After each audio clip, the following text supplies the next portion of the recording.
The Romance of Tristan and Iseult. By Joseph Bédier. Part the First. How do you find this book? Any thoughts about the book or the author? Any suggestion for improvement? Please take a moment to share your thoughts in a comment. If you like it, share it with your friends who might enjoy it as well. Subscribe to keep in touch. Visit CompleteAudiobooks.com for more quality content. The Childhood of Tristan. My lords, if you would hear a high tale of love and of death, here is that of Tristan and Queen Yseult.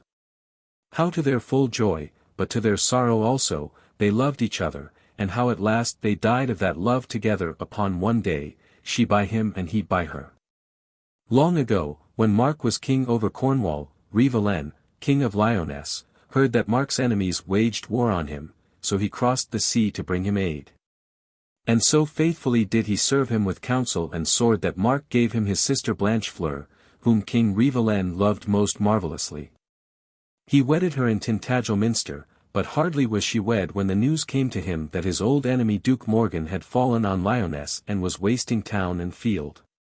Then Rivalen manned his ships in haste, and took Blanchefleur with him to his far land, but she was with child. He landed below his castle of Cornwall and gave the queen in ward to his marshal Morholt, and after that set off to wage his war. Blanchefleur waited for him continually, but he did not come home, till she learned upon a day that Duke Morgan had killed him in foul ambush. She did not weep, she made no cry or lamentation, but her limbs failed her and grew weak, and her soul was filled with a strong desire to be rid of the flesh, and though Morholt tried to soothe her she would not hear. 3 days she awaited reunion with her lord, and on the 4th she brought forth a son, and taking him in her arms she said, "Little son, I have longed a while to see you, and now I see you the fairest thing ever a woman bore. In sadness came I hither, in sadness did I bring forth, and in sadness has your first feast day gone. And as by sadness you came into the world, your name shall be called Tristan, that is the child of sadness." After she had said these words she kissed him, and immediately when she had kissed him she died. Morholt, the keeper of faith, took the child, but already Duke Morgan's men besieged the castle of Cornwall all round about. There is a wise saying, foolhardy was never hardy, and he was compelled to yield to Duke Morgan at his mercy, but for fear that Morgan might slay Rivalens ere the marshal hid him among his own sons. When 7 years were past and the time had come to take the child from the women, Morholt put Tristan under a good master, the squire Gorvenal, and Gorvenal taught him in a few years the arts that go with barony. He taught him the use of lance and sword and scutcheon and bow, and how to cast stone quoits and to leap wide dikes also, and he taught him to hate every lie and felony and to keep his given word. And he taught him the various kinds of song and harp playing, and the hunter's craft, and when the child rode among the young squires you would have said that he and his horse and his armor were all one thing. To see him so noble and so proud, broad in the shoulders, loyal, strong and right, all men glorified Morholt in such a son. But Morholt remembering Rivalen and Blanchefleur, of whose youth and grace all this was a resurrection, loved him indeed as a son, but in his heart revered him as his lord. Now all his joy was snatched from him on a day when certain merchants of Norway, having lured Tristan to their ship, bore him off as a rich prize, though Tristan fought hard, as a young wolf struggles, caught in a gin. But it is a truth well proved, and every sailor knows it, that the sea will hardly bear a felon ship, and gives no aid to rapine. The sea rose and cast a dark storm round the ship and drove it 8 days and 8 nights at random, till the mariners caught through the mist a coast of awful cliffs and seaward rocks whereon the sea would have ground their hull to pieces. Then they did penance, knowing that the anger of the sea came of the lad, whom they had stolen in an evil hour, and they vowed his deliverance and got ready a boat to put him, if it might be, ashore. Then the wind, and sea fell and the sky shone, and as the Norway ship grew small in the offing, a quiet tide cast Tristan and the boat upon a beach of sand. Painfully he climbed the cliff and saw, beyond, a lonely rolling heath and a forest stretching out and endless. And he wept, remembering Gorvenal, his father, and the land of Lyonesse. Then the distant cry of a hunt, with horse and hound, came suddenly and lifted his heart, and a tall stag broke cover at the forest edge. The pack and the hunt streamed after it with a tumult of cries and winding horns, but just as the hounds were racing clustered at the haunch, the quarry turned to bay at a stone's throw from Tristan. A huntsman gave him the thrust, while all around the hunt had gathered and was winding the kill. But Tristan, seeing by the gesture of the huntsman that he made to cut the neck of the stag, cried out, "My lord, what would you do? Is it fitting to cut up so noble a beast like any farmyard hog? Is that the custom of this country?" And the huntsman answered, "Fair friend, what startles you? Why yes, first I take off the head of a stag, and then I cut it into 4 quarters and we carry it on our saddle bows to King Mark, our lord, so do we, and so since the days of the first huntsmen have done the Cornish men. If, however, you know of some nobler custom, teach it us, take this knife and we will learn it willingly." Then Tristan kneeled and skinned the stag before he cut it up, and quartered it all in order, leaving the crowbone all whole, as is meet, and putting aside at the end the head, the haunch, the tongue and the great heart's vein.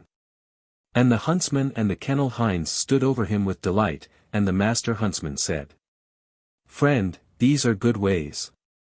In what land learnt you them? Tell us your country and your name." "Good lord, my name is Tristan, and I learnt these ways in my country of Lyonesse." "Tristan," said the master huntsman, "God reward the father that brought you up so nobly, doubtless he is a baron, rich and strong." Now Tristan knew both speech and silence, and he answered, "No, lord, my father is a burgess. I left his home unbeknownst upon a ship that trafficked to a far place, for I wished to learn how men lived in foreign lands. But if you will accept me of the hunt I will follow you gladly and teach you other crafts of venery. Fair Tristan, I marvel there should be a land where a burgess's son can know what a knight's son knows not elsewhere, but come with us since you will it, and welcome, we will bring you to King Mark, our lord." Tristan completed his task. To the dogs he gave the heart, the head, offal and ears, and he taught the hunt how the skinning in the ordering should be done. Then he thrust the pieces upon pikes and gave them to this huntsman and to that to carry, to one the snout, to another the haunch, to another the flank, to another the chine. And he taught them how to ride by twos in rank, according to the dignity of the pieces each might bear. So they took the road and spoke together, till they came on a great castle and round it fields and orchards, and living waters and fish ponds and plough lands, and many ships were in its haven, for that castle stood above the sea. It was well fenced against all assault or engines of war, and its keep, which the giants had built long ago, was compact of great stones, like a chess-board of vert and azure. And when Tristan asked its name, "Good liege," they said, "we call it Tintagel." And Tristan cried, "Tintagel! Blessed be thou of God, and blessed be they that dwell within thee." Therein, my lords, therein had Rivalen taken Blanchefleur to wife, though their son knew it not. When they came before the keep the horns brought the barons to the gates and King Mark himself. And when the master huntsman had told him all the story, and King Mark had marvelled at the good order of the cavalcade, and the cutting of the stag, and the high art of venery in all, yet most he wondered at the stranger boy. And still gazed at him, troubled and wondering whence came his tenderness, and his heart would answer him nothing. But, my lords, it was blood that spoke, and the love he had long since borne his sister Blanchefleur. That evening, when the boards were cleared, a singer out of Wales, a master, came forward among the barons in hall and sang a harper's song, and as this harper touched the strings of his harp, Tristan who sat at the king's feet, spoke thus to him. "O master, that is the first of songs. The Bretons of old wove it once to chant the loves of Greyland. And the melody is rare and rare are the words, master, your voice is subtle, harp us that well." But when the Welshman had sung, he answered, "Boy, what do you know of the craft of music? If the burgesses of Lyonesse teach their sons harp, play also, and rotes and viols too, rise, and take this harp and show your skill." Then Tristan took the harp and sang so well that the barons softened as they heard, and King Mark marvelled at the harper from Lyonesse whither so long ago Rivalen had taken Blanchefleur away. When the song ended, the king was silent a long space, but he said at last, "Son, blessed be the master that taught thee, and blessed be thou of God, for God loves good singers. Their voices and the voice of the harp enter the souls of men and wake dear memories and cause them to forget many a mourning and many a sin. For our joy did you come to this roof, stay near us a long time, friend."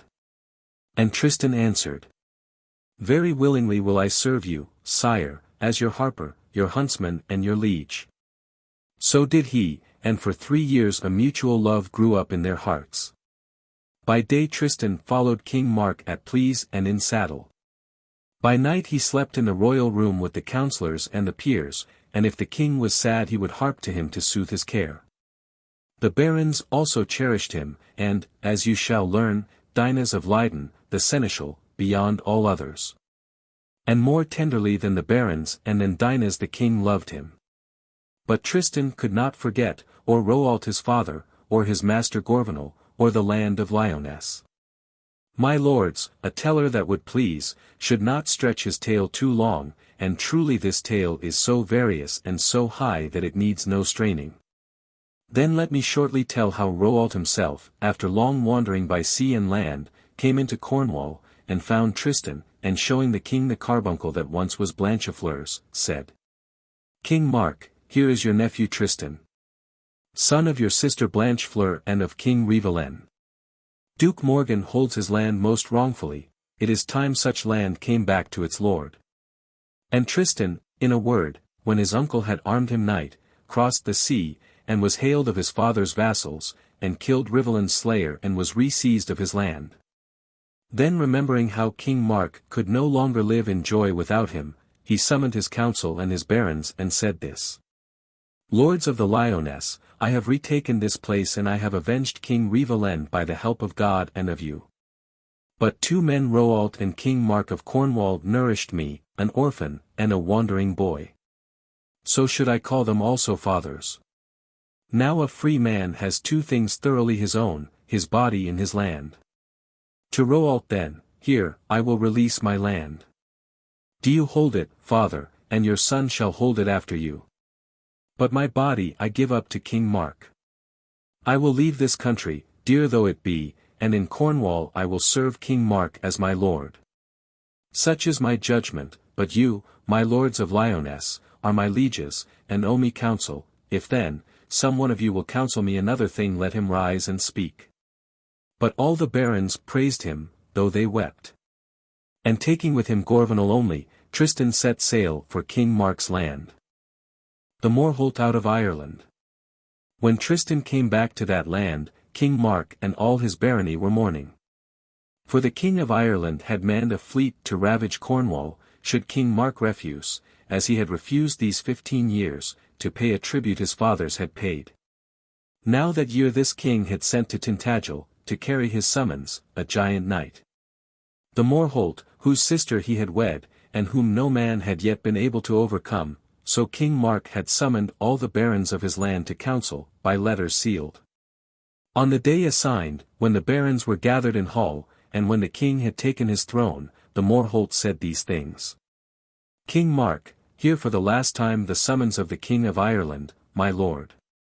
He arraigns you to pay at last that which you have owed so long, and because you have refused it too long already he bids you give over to me this day 300 youths and 300 maidens drawn by lot from among the Cornish folk.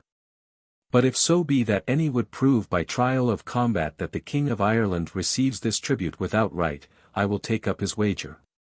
Which among you, my Cornish lords, will fight to redeem this land?" The barons glanced at each other but all were silent. Then Tristan knelt at the feet of King Mark and said, "Lord King, by your leave I will do battle." And in vain would King Mark have turned him from his purpose, thinking, how could even valor save so young a knight? But he threw down his gage to the Morholt, and the Morholt took up the gage. On the appointed day he had himself clad for a great feat of arms in a hauberk and in a steel helm, and he entered a boat and drew to the islet of St. Samson's, where the knights were to fight each to each alone. Now the Morholt had hoisted to his mast a sail of rich purple, and coming fast to land, he moored his boat on the shore. But Tristan pushed off his own boat adrift with his feet, and said, "One of us only will go hence alive. One boat will serve." And each rousing the other to the fray, they passed into the isle. No man saw the sharp combat. But thrice the salt sea breeze had wafted or seemed to waft a cry of fury to the land, when at last towards the hour of noon the purple sail showed far off, the Irish boat appeared from the island shore, and there rose a clamour of the Morholt. When suddenly, as the boat grew larger on the sight and topped a wave, they saw that Tristan stood on the prow holding a sword in his hand. He leapt ashore, and as the mothers kissed the steel upon his feet he cried to the Morholt's men, "My lords of Ireland, the Morholt fought well. See here, my sword is broken and a splinter of it stands fast in his head. Take you that steel, my lords, it is the tribute of Cornwall." Then he went up to Tintagel, and as he went the people he had freed waved green boughs, and rich cloths were hung at the windows. But when Tristan reached the castle with joy, songs and joybells sounding about him, he drooped in the arms of King Mark, for the blood ran from his wounds. The Morholt's men, they landed in Ireland quite cast down. For whenever he came back into Whitehaven the Morholt had been wont to take joy in the sight of his clan upon the shore, of the queen his sister, and of his niece Yseult the Fair. Tenderly had they cherished him of old, and had he taken some wound, they healed him, for they were skilled in balms and potions. But now their magic was vain, for he lay dead and the splinter of the foreign brand yet stood in his skull till Yseult plucked it out and shut it in a chest. From that day Yseult the Fair knew and hated the name of Tristan of Lyonesse. But over in Tintagel Tristan languished, for there trickled a poisonous blood from his wound. The doctors found that the Morholt had thrust into him a poisoned barb, and as their potions and their theriac could never heal him they left him in God's hands. So hateful a stench came from his wound that all his dearest friends fled him, all save King Mark, Cornwall and Dinas of Leyden. They always could stay near his couch because their love overcame their abhorrence. At last Tristan had himself carried into a boat apart on the shore, and lying facing the sea he awaited death, for he thought, "I must die, but it is good to see the sun and my heart is still high. I would like to try the sea that brings all chances. I would have the sea bear me far off alone, to what land no matter, so that it heal me of my wound." He begged so long that King Mark accepted his desire. He bore him into a boat with neither sail nor oar, and Tristan wished that his harp only should be placed beside him, for sails he could not lift, nor oar ply, nor sword wield. And as a seaman on some long voyage casts to the sea a beloved companion dead, so Cornwall pushed out to see that boat where his dear son lay, and the sea drew him away. For 7 days and 7 nights the sea so drew him. At times to charm his grief, he harped.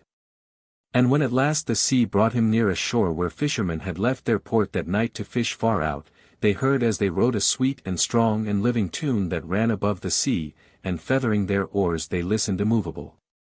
In the first whiteness of the dawn they saw the boat at large, she went at random and nothing seemed to live in her except the voice of the harp. But as they neared, the air grew weaker and died.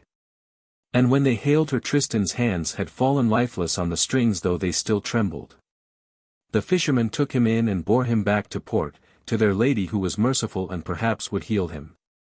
It was that same port of Whitehaven where the Morholt lay, and their lady was Yseult the Fair. She alone, being skilled in philters, could save Tristan, but she alone wished him dead. When Tristan knew himself again, for her art restored him, he knew himself to be in the land of peril. But he was yet strong to hold his own and found good crafty words. He told a tale of how he was a seer that had taken passage on a merchant ship and sailed to Spain to learn the art of reading all the stars, of how pirates had boarded the ship and of how, though wounded, he had fled into that boat. He was believed, nor did any of the Morholt's men know his face again, so hardly had the poison used it. But when, after 40 days, Yseult of the golden hair had all but healed him, when already his limbs had recovered and the grace of youth returned, he knew that he must escape, and he fled and after many dangers he came again before Mark the king. The quest of the lady with the hair of gold. My lords, there were in the court of King Mark 4 barons the basest of men, who hated Tristan with a hard hate, for his greatness and for the tender love the king bore him. And well I know their names, Anret, Genelin, Gondoin and Denolan. They knew that the king had intent to grow old childless and to leave his land to Tristan. And their envy swelled, and by lies they angered the chief men of Cornwall against Tristan. They said, "There have been too many marvels in this man's life. It was marvel enough that he beat the Morholt, but by what sorcery did he try the sea alone at the point of death, or which of us, my lords, could voyage without mast or sail? They say that warlocks can. It was sure a warlock feat, and that is a warlock harp of his pours poison daily into the king's heart. See how he has bent that heart by power and chain of sorcery. He will be king yet, my lords, and you will hold your lands of a wizard." They brought over the greater part of the barons, and these pressed King Mark to take to wife some king's daughter who should give him an heir, or else they threatened to return each man into his keep and wage him war. But the king turned against them and swore in his heart that so long as his dear nephew lived no king's daughter should come to his bed. Then in his turn did Tristan, in his shame to be thought to serve for hire, threaten that if the king did not yield to his barons, he would himself go overseas serve some great king. At this, King Mark made a term with his barons and gave them 40 days to hear his decision. On the appointed day he waited alone in his chamber and sadly mused, "Where shall I find a king's daughter so fair and yet so distant that I may feign to wish her my wife?" Just then by his window that looked upon the sea 2 building swallows came in quarrelling together. Then, startled, they flew out, but had let fall from their beaks a woman's hair, long and fine, and shining like a beam of light. King Mark took it, and called his barons and Tristan and said, "To please you, lords, I will take a wife, but you must seek her whom I have chosen." "Fair lord, we wish it all," they said, "and who may she be?" "Why," said he, "she whose hair this is, nor will I take another." "And whence, Lord King, comes this hair of gold, who brought it and from what land?" "It comes, my lords, from the lady with the hair of gold, the swallows brought it me. They know from what country it came." Then the barons saw themselves mocked and cheated, and they turned with sneers to Tristan, for they thought him to have counselled the trick. But Tristan, when he had looked on the hair of gold, remembered Yseult the Fair and smiled and said this, "King Mark, can you not see that the doubts of these lords shame me? You have designed in vain. I will go seek the lady with the hair of gold. The search is perilous, nevertheless, my uncle, I would once more put my body and my life into peril for you. And that your barons may know I love you loyally, I take this oath, to die on the adventure or to bring back to this castle of Tintagel the queen with that fair hair." He fitted out a great ship and loaded it with corn and wine, with honey and all manner of good things. He manned it with Gorvenal and 100 young knights of high birth, chosen among the bravest. And he clothed them in coats of homespun and in haircloth so that they seemed merchants only, but under the deck he had rich cloth of gold and scarlet as for a great king's messengers. When the ship had taken the sea the helmsman asked him, "Lord, to what land shall I steer?" "Sir," said he, "steer for Ireland, straight for Whitehaven harbour." At first Tristan made believe to the men of Whitehaven that his friends were merchants of England come peacefully to barter. But as these strange merchants passed the day in the useless games of draughts and chess, and seemed to know dice better than the bargain price of corn, Tristan feared discovery and knew not how to pursue his quest. Now it chanced once upon the break of day that he heard a cry so terrible that one would have called it a demon's cry, nor had he ever heard a brute bellow in such wise, so awful and strange it seemed. He called a woman who passed by the harbour, and said, "Tell me, lady, whence comes that voice I have heard, and hide me nothing." "My lord," said she, "I will tell you truly. It is the roar of a dragon, the most terrible and dauntless upon earth. Daily it leaves its den and stands at one of the gates of the city, nor can any come out or go until a maiden has been given up to it, and when it has her in its claws it devours her."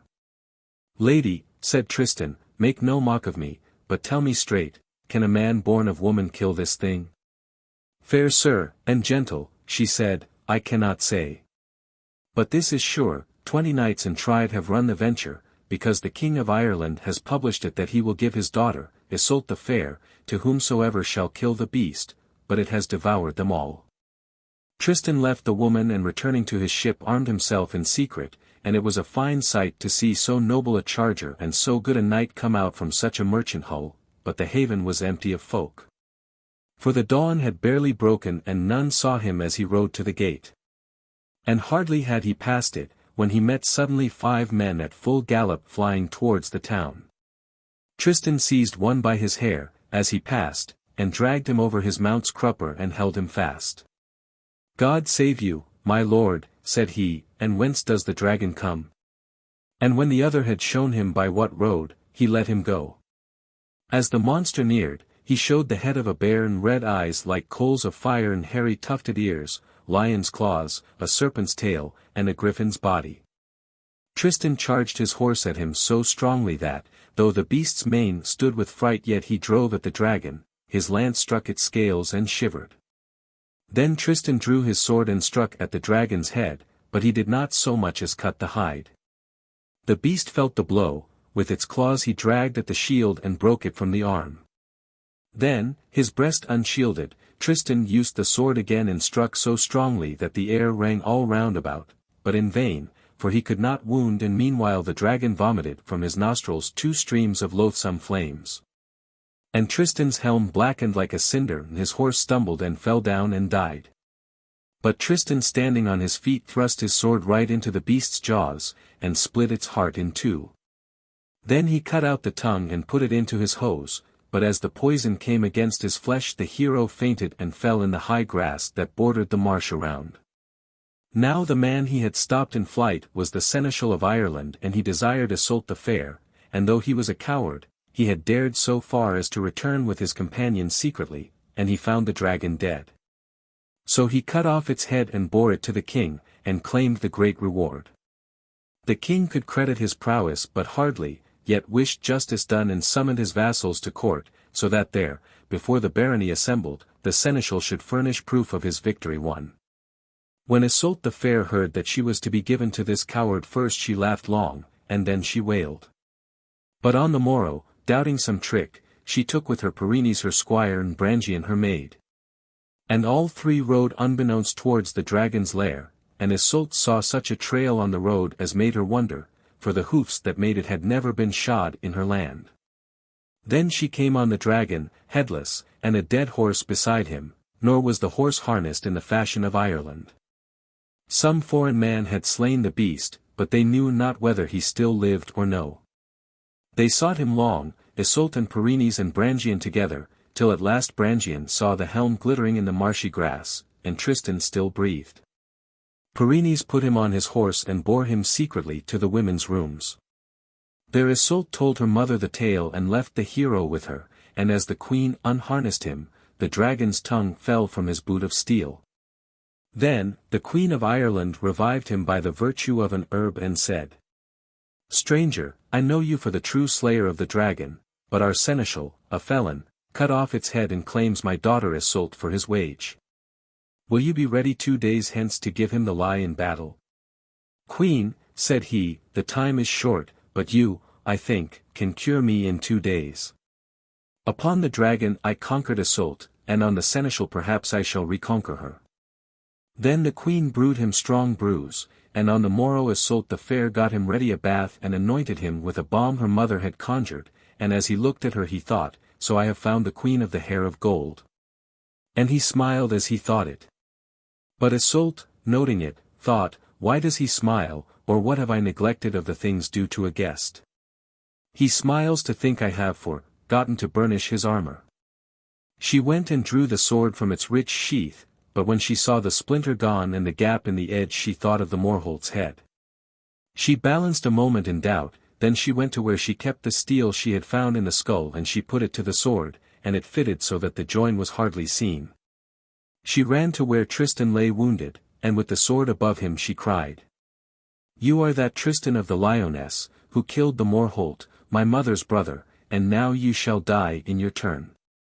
Tristan strained to ward the blow, but he was too weak, his wit, however, stood firm in spite of evil, and he said, "So be it, let me die, but to save yourself long memories, listen a while. King's daughter, my life is not only in your power but is yours of right. My life is yours because you have twice returned it me. Once, long ago, for I was the wounded harper whom you healed of the poison of the Morholt's shaft. Nor repent the healing, were not these wounds had in fair fight? Did I kill the Morholt by treason? Had he not defied me, and was I not held to the defense of my body? And now this second time also you have saved me. It was for you I fought the beast. But let us leave these things. I would but show you how my life is your own. Then if you kill me of right for the glory of it, you may ponder for long years, praising yourself that you killed a wounded guest who had wagered his life in your gaining." Yseult replied, "I hear strange words. Why should he that killed the Morholt seek me also, his niece? Doubtless because the Morholt came for a tribute of maidens from Cornwall, so you came to boast returning that you had brought back the maiden who was nearest to him, to Cornwall, a slave." "King's daughter," said Tristan, "no. One day 2 swallows flew to Tintagel and bore 1 hair out of all your hairs of gold, and I thought they brought me goodwill and peace, so I came to find you overseas. See here, amid the threads of gold upon my coat your hair is sewn, the threads are tarnished, but your bright hair still shines."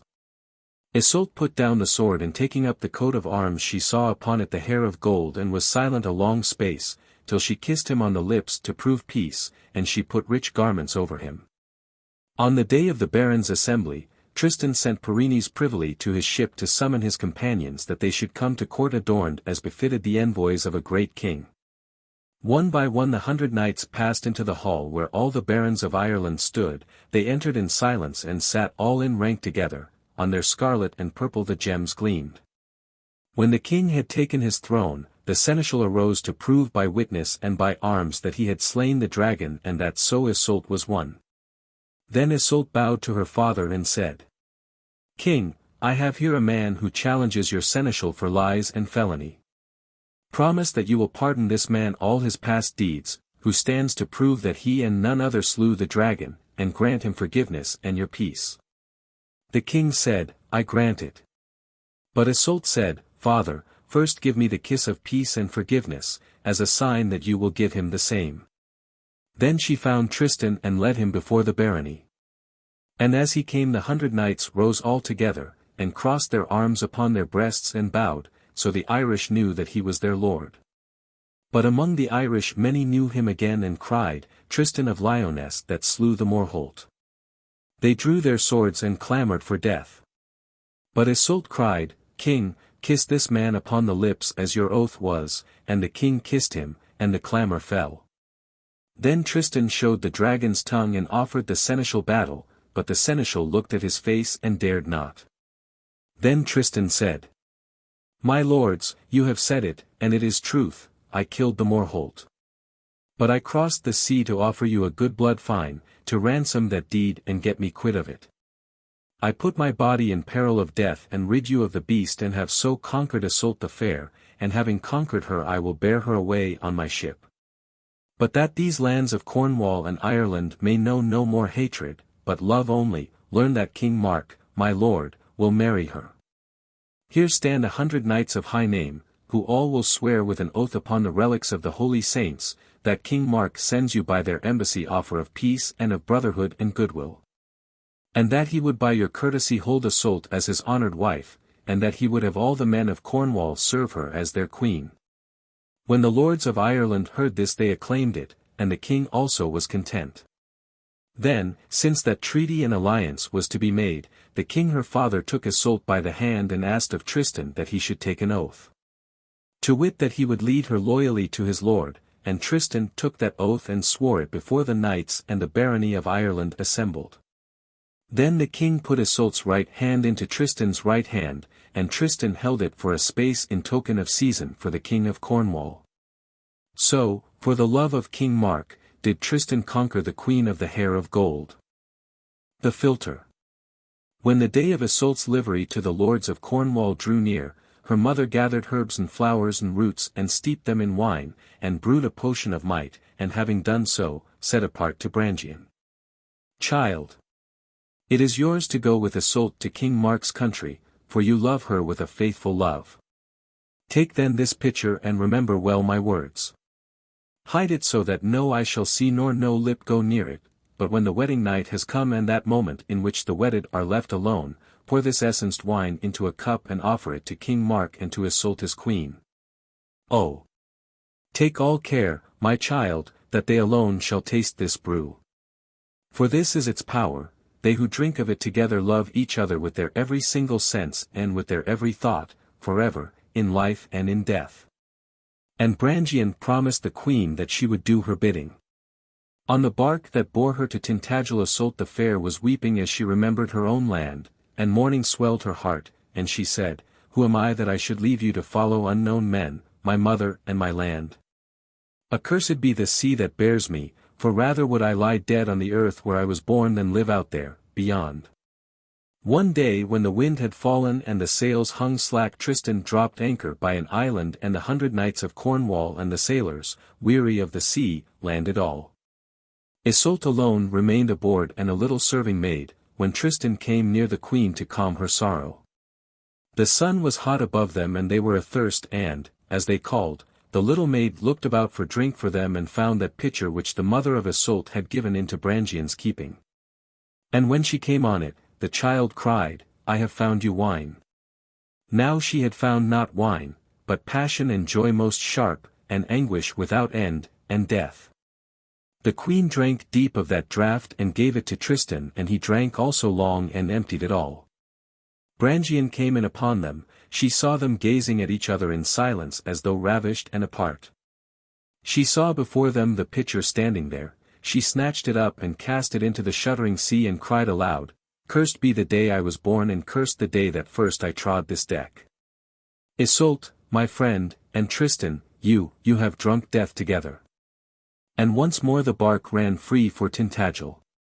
But it seemed to Tristan as though an ardent briar, sharp thorn but with flower most sweet-smelling, drave roots into his blood and laced the lovely body of Yseult all round about it and bound it to his own and to his every thought and desire.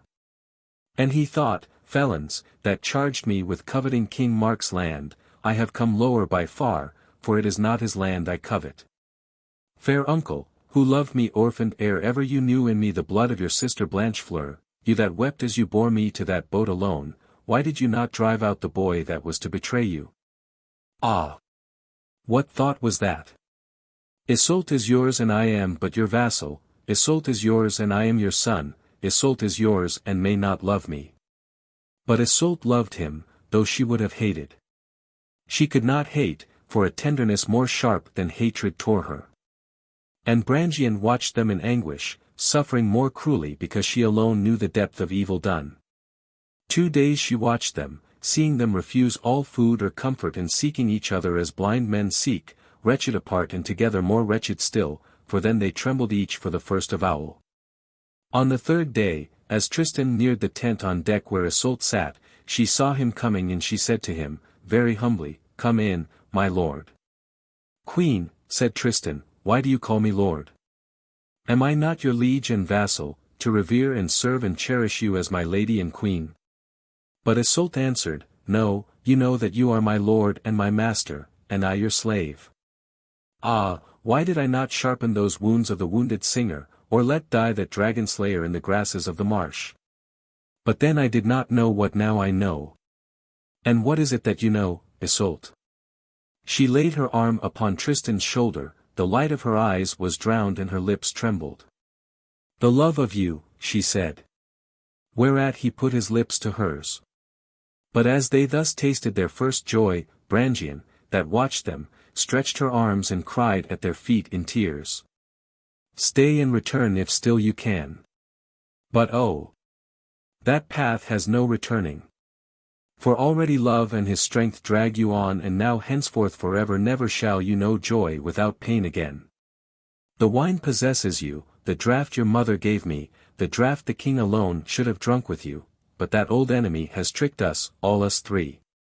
Friend Tristan, Yseult my friend, for that bad ward I kept take here my body and my life, for through me and in that cup you have drunk not love alone, but love and death together. The lovers held each other. Life and desire trembled through their youth, and Tristan said, "Well then, come death." And as evening fell, upon the bark that heeled and ran to King Mark's land, they gave themselves up utterly to love. The tall pine tree.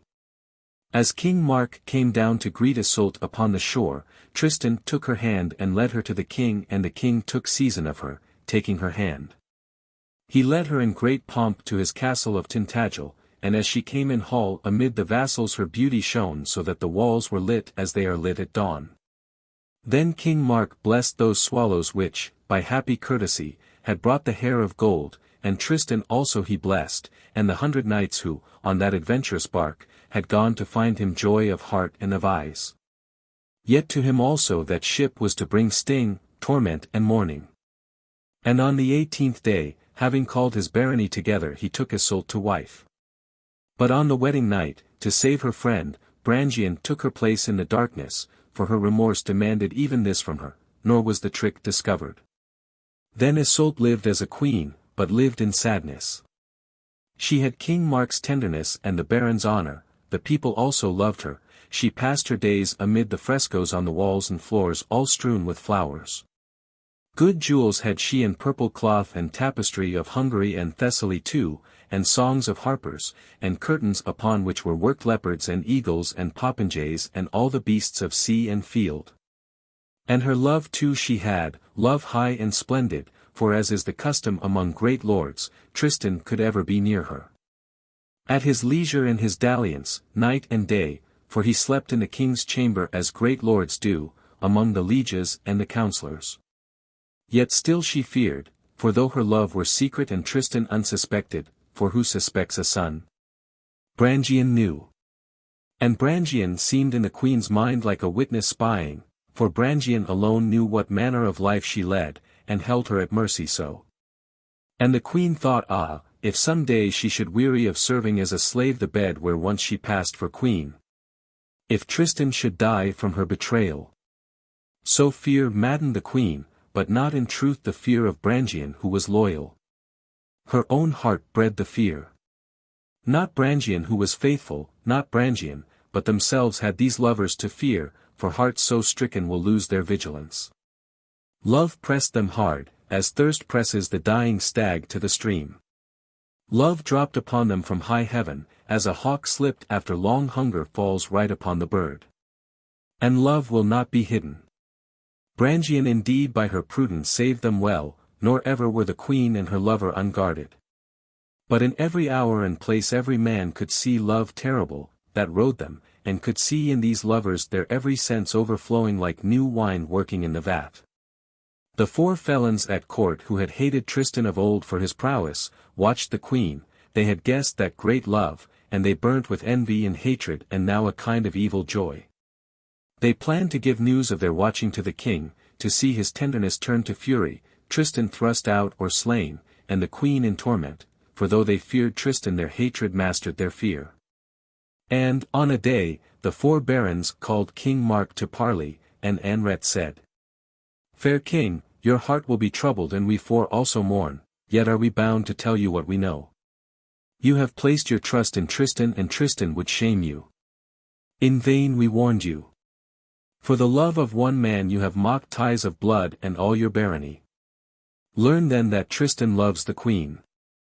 It is truth proved and many a word is passing on it now." The royal king shrank and answered, "Coward! What thought was that? Indeed I have placed my trust in Tristan. And rightly, for on the day when the Morholt offered combat to you all, you hung your heads and were dumb, and you trembled before him, but Tristan dared him for the honor of this land, and took mortal wounds. Therefore do you hate him, and therefore do I cherish him beyond thee, Yseult, and beyond any other, but what then have you seen or heard or known? Naught, Lord, save what your eyes could see or your ears hear. Look you and listen, sire, if there is yet time." And they left him to taste the poison. Then King Mark watched the queen and Tristan. But Brangain noting it warned them both, and the king watched in vain, so that, soon wearying of an ignoble task, but knowing, alas, that he could not kill his uneasy thought, he sent for Tristan and said, "Tristan, leave this castle. And having left it, remain apart and do not think to return to it, and do not repass its moat or boundaries. Felons have charged you with an awful treason, but ask me nothing. I could not speak their words without shame to us both, and for your part seek you no word to appease. I have not believed them, had I done so. But their evil words have troubled all my soul, and only by your absence can my disquiet be soothed. Go, doubtless I will soon recall you. Go, my son, you are still dear to me." When the felons heard the news they said among themselves, "He is gone, the wizard, he is driven out. Surely he will cross the sea on far adventures to carry his traitor service to some distant king." But Tristan had not strength to depart altogether, and when he had crossed the moats and boundaries of the castle he knew he could go no further. He stayed in Tintagel town and lodged with Gorvenal in a burgess house, and languished more wounded than when in that past day the shaft of the Morholt had tainted his body. In the close towers Yseult the Fair drooped also, but more wretched still. For it was hers all day long to feign laughter and all night long to conquer fever and despair. And all night as she lay by King Mark's side, fever still kept her waking, and she stared at darkness. She longed to fly to Tristan, and she dreamt dreams of running to the gates and of finding their sharp scythes, traps of the felons, that cut her tender knees. And she dreamt of weakness and falling, and that her wounds had left her blood upon the ground. Now these lovers would have died, but Brangain succored them. At peril of her life she found the house where Tristan lay. There Gorvenal opened to her very gladly, knowing what salvation she could bring. So she found Tristan, and to save the lovers she taught him a device, nor was ever known a more subtle ruse of love. Behind the castle of Tintagel was an orchard fenced around and wide and all closed in with stout and pointed stakes, and numberless trees were there and fruit on them, birds and clusters of sweet grapes. And furthest from the castle, by the stakes of the palisade, was a tall pine tree, straight and with heavy branches spreading from its trunk. At its root a living spring welled calm into a marble round, then ran between two borders winding, throughout the orchard and so on, till it flowed at last within the castle and through the women's rooms. And every evening, by Brangain's counsel, Tristan cut him twigs and bark, leapt the sharp stakes and, having come beneath the pine, threw them into the clear spring, they floated light as foam down the stream to the women's rooms. And Yseult watched for their coming, and on those evenings she would wander out into the orchard and find her friend. Lithe and in fear would she come, watching at every step for what might lurk in the trees, observing, foes or the felons whom she knew, till she spied Tristan, and the night and the branches of the pine protected them. And so she said one night, "Oh, Tristan, I have heard that the castle is fairy and that twice a year it vanishes away. So is it vanished now, and this is that enchanted orchard of which the harpers sing." And as she said it, the sentinels bugled dawn. Yseult had refound her joy. Mark's thought of ill ease grew faint, but the felons felt or knew which way lay truth, and they guessed that Tristan had met the queen. Till at last Duke Anret, whom God shame, said to his peers, "My lords, let us take counsel of Frocin the dwarf, for he knows the 7 arts, and magic and every kind of charm. He will teach us if he will the wiles of Yseult the Fair." The little evil man drew signs for them and characters of sorcery, he cast the fortunes of the hour, and then at last he said, "Sirs, high good lords, this night shall you seize them both."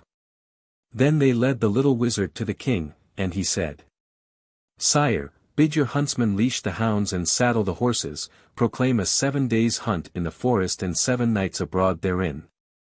And hang me high if you do not hear this night what converse Tristan holds." So did the king unwillingly. And at fall of night he left the hunt, taking the dwarf in pillion, and entered the orchard, and the dwarf took him to the tall pine tree, saying, "Fair king, climb into these branches and take with you your arrows and your bow. For you may need them. And bide you still." That night the moon shone clear. Hid in the branches the king saw his nephew leap the palisades and throw his bark and twigs into the stream. But Tristan had bent over the round well to throw them, and so doing had seen the image of the king. He could not stop the branches as they floated away, and there, yonder, in the women's rooms, Yseult was watching and would come. She came, and Tristan watched her motionless. Above him in the tree he heard the click of the arrow when it fits the string. She came, but with more prudence than her wont, thinking, "What has passed, that Tristan does not come to meet me? He has seen some foe." Suddenly, by the clear moonshine, she also saw the king's shadow in the fount. She showed the wit of women well, she did not lift her eyes.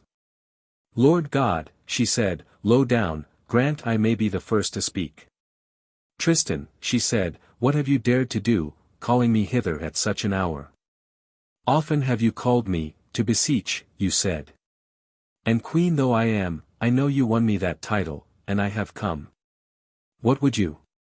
"Queen, I would have you pray the king for me." She was in tears and trembling, but Tristan praised God the Lord who had shown his friend her peril. "Queen," he went on, "often and in vain have I summoned you, never would you come. Take pity.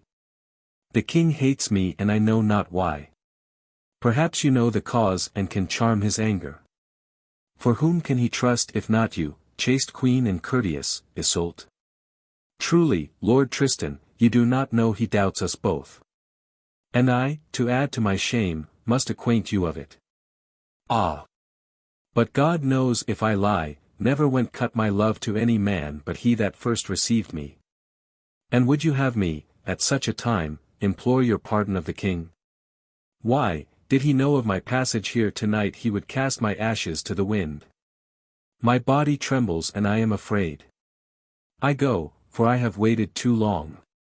In the branches the king smiled and had pity. And as Yseult fled, "Queen," said Tristan, "in the Lord's name help me, for charity."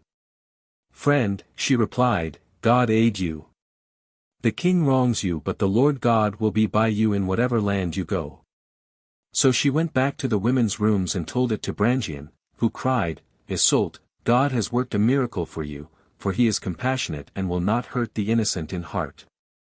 And when he had left the orchard, the king said smiling, "Fair nephew, that ride you planned is over now." But in an open glade apart, Frocin, the dwarf, read in the clear stars that the king now meant his death. He blackened with shame and fear and fled into Wales. The discovery. King Mark made peace with Tristan. Tristan returned to the castle as of old. Tristan slept in the king's chamber with his peers. He could come or go, the king thought no more of it. Mark had pardoned the felons, and as the seneschal, Dinas of Leyden, found the dwarf wandering in a forest abandoned, he brought him home, and the king had pity and pardoned even him. But his goodness did but feed the ire of the barons, who swore this oath, if the king kept Tristan in the land they would withdraw to their strongholds as for war, and they called the king to parley. "Lord," said they, "drive you Tristan forth. He loves the queen as all who choose can see, but as for us we will bear it no longer." And the king sighed, looking down in silence.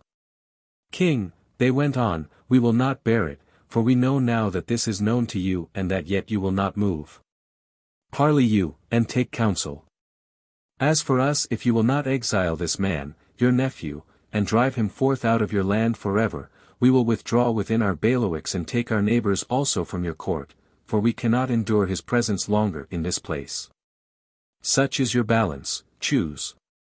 "My lords," said he, "once I hearkened to the evil words you spoke of Tristan, yet was I wrong in the end.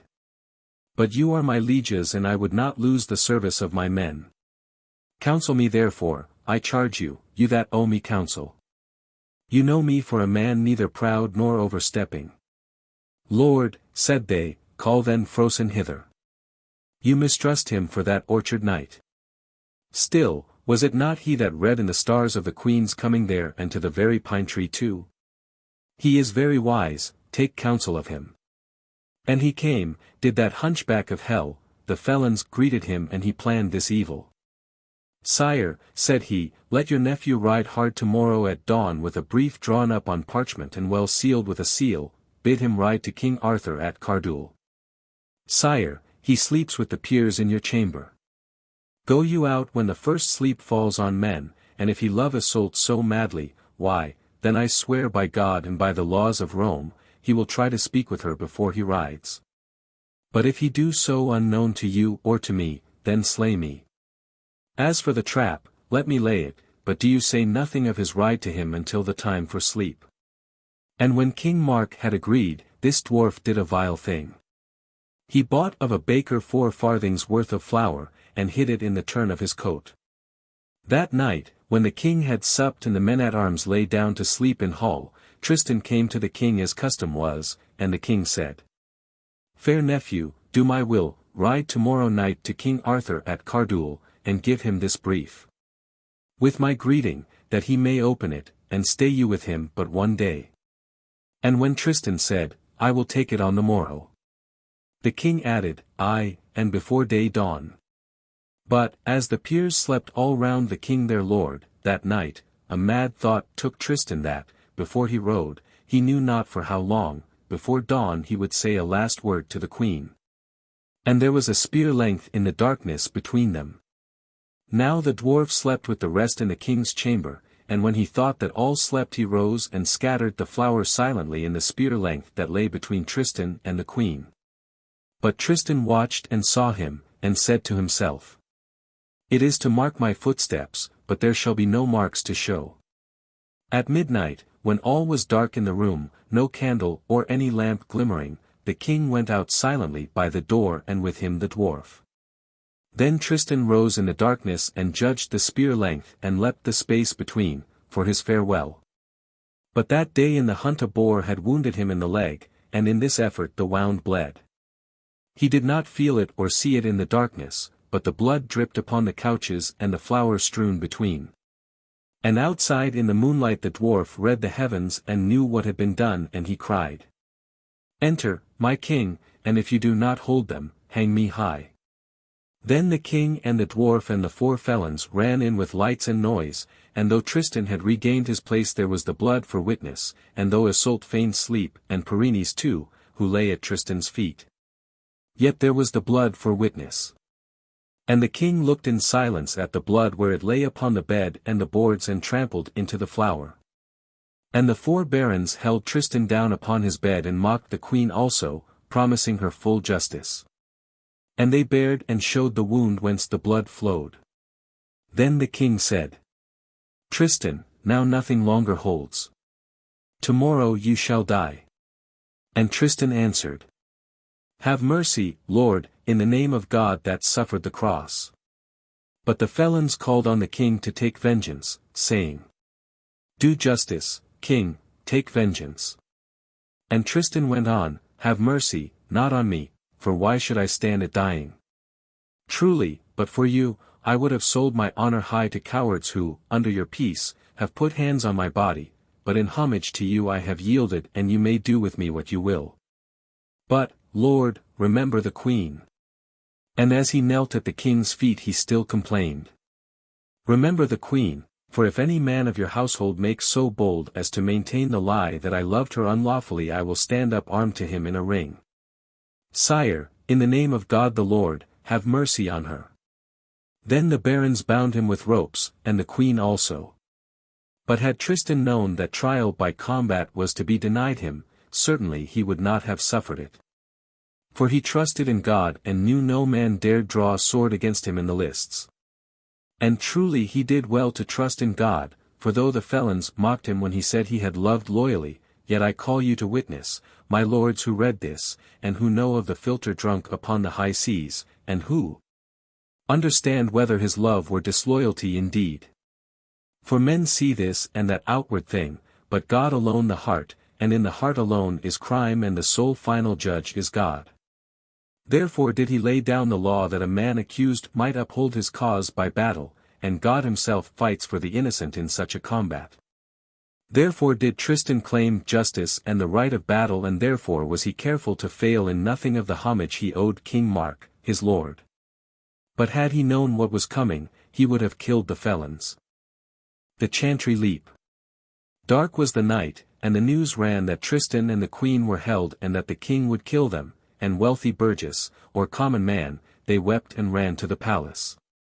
And the murmurs and the cries ran through the city, but such was the king's anger in his castle above that not the strongest nor the proudest baron dared move him.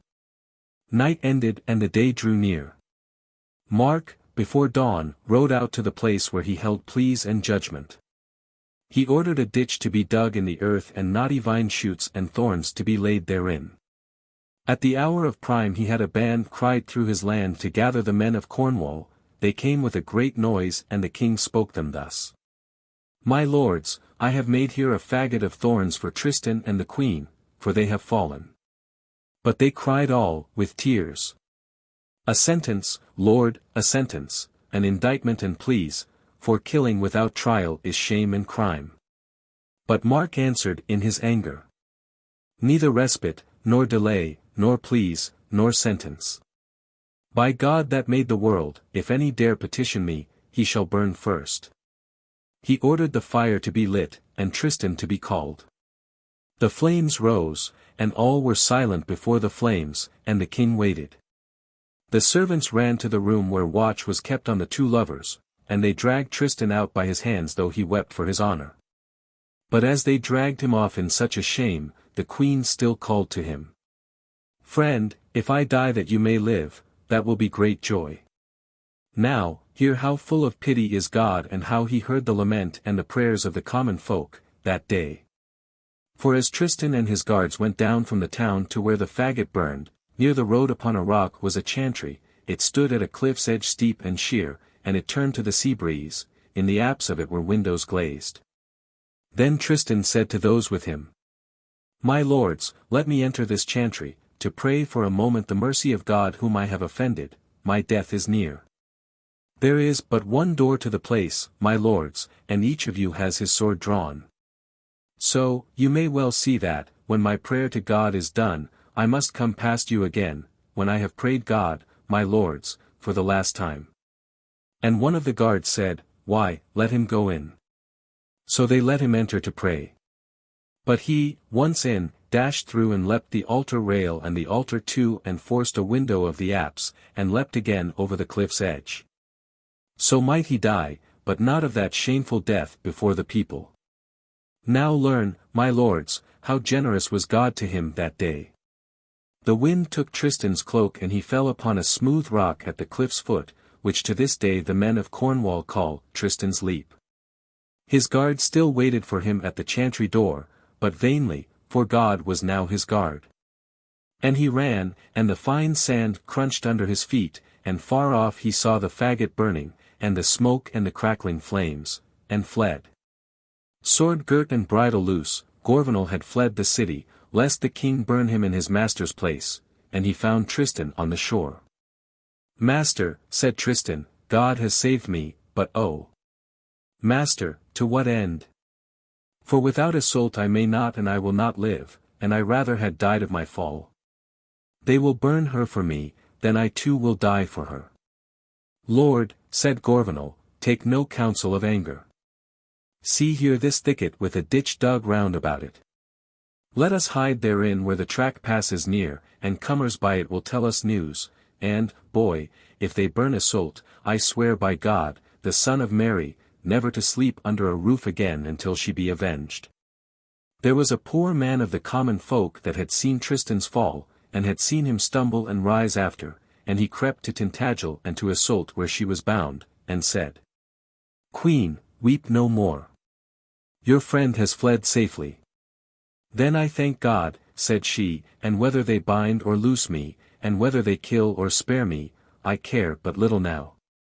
And though blood came at the cord knots, so tightly had the traitors bound her, yet still she said, smiling, Did I weep for that when God has loosed my friend I should be little worth?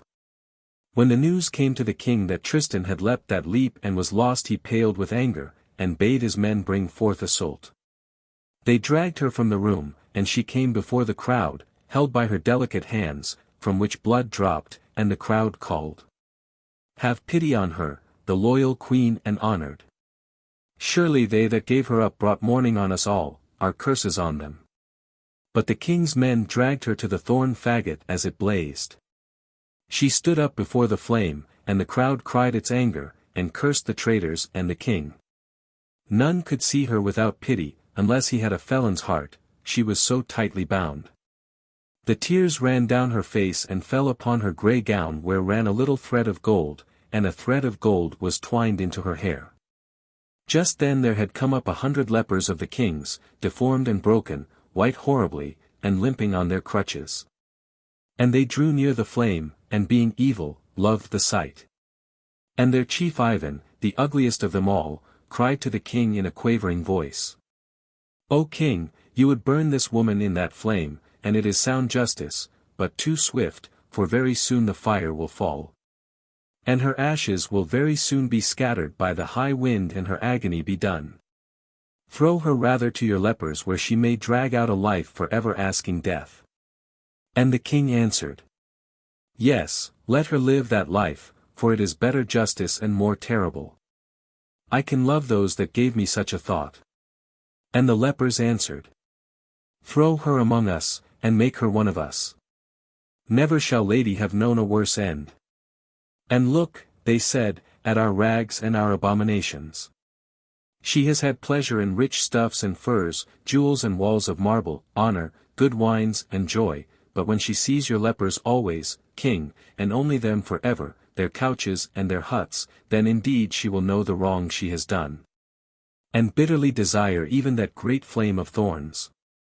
And as the king heard them, he stood a long time without moving, then he ran to the queen and seized her by the hand, and she cried, "Burn me! Rather burn me!" But the king gave her up, and Ivan took her, and the 100 lepers pressed around, and to hear her cries all the crowd rose in pity. But Ivan had an evil gladness, and as he went he dragged her out of the borough bounds, with his hideous company. Now they took that road where Tristan lay in hiding, and Gorvenal said to him, "Son, here is your friend. Will you do naught?"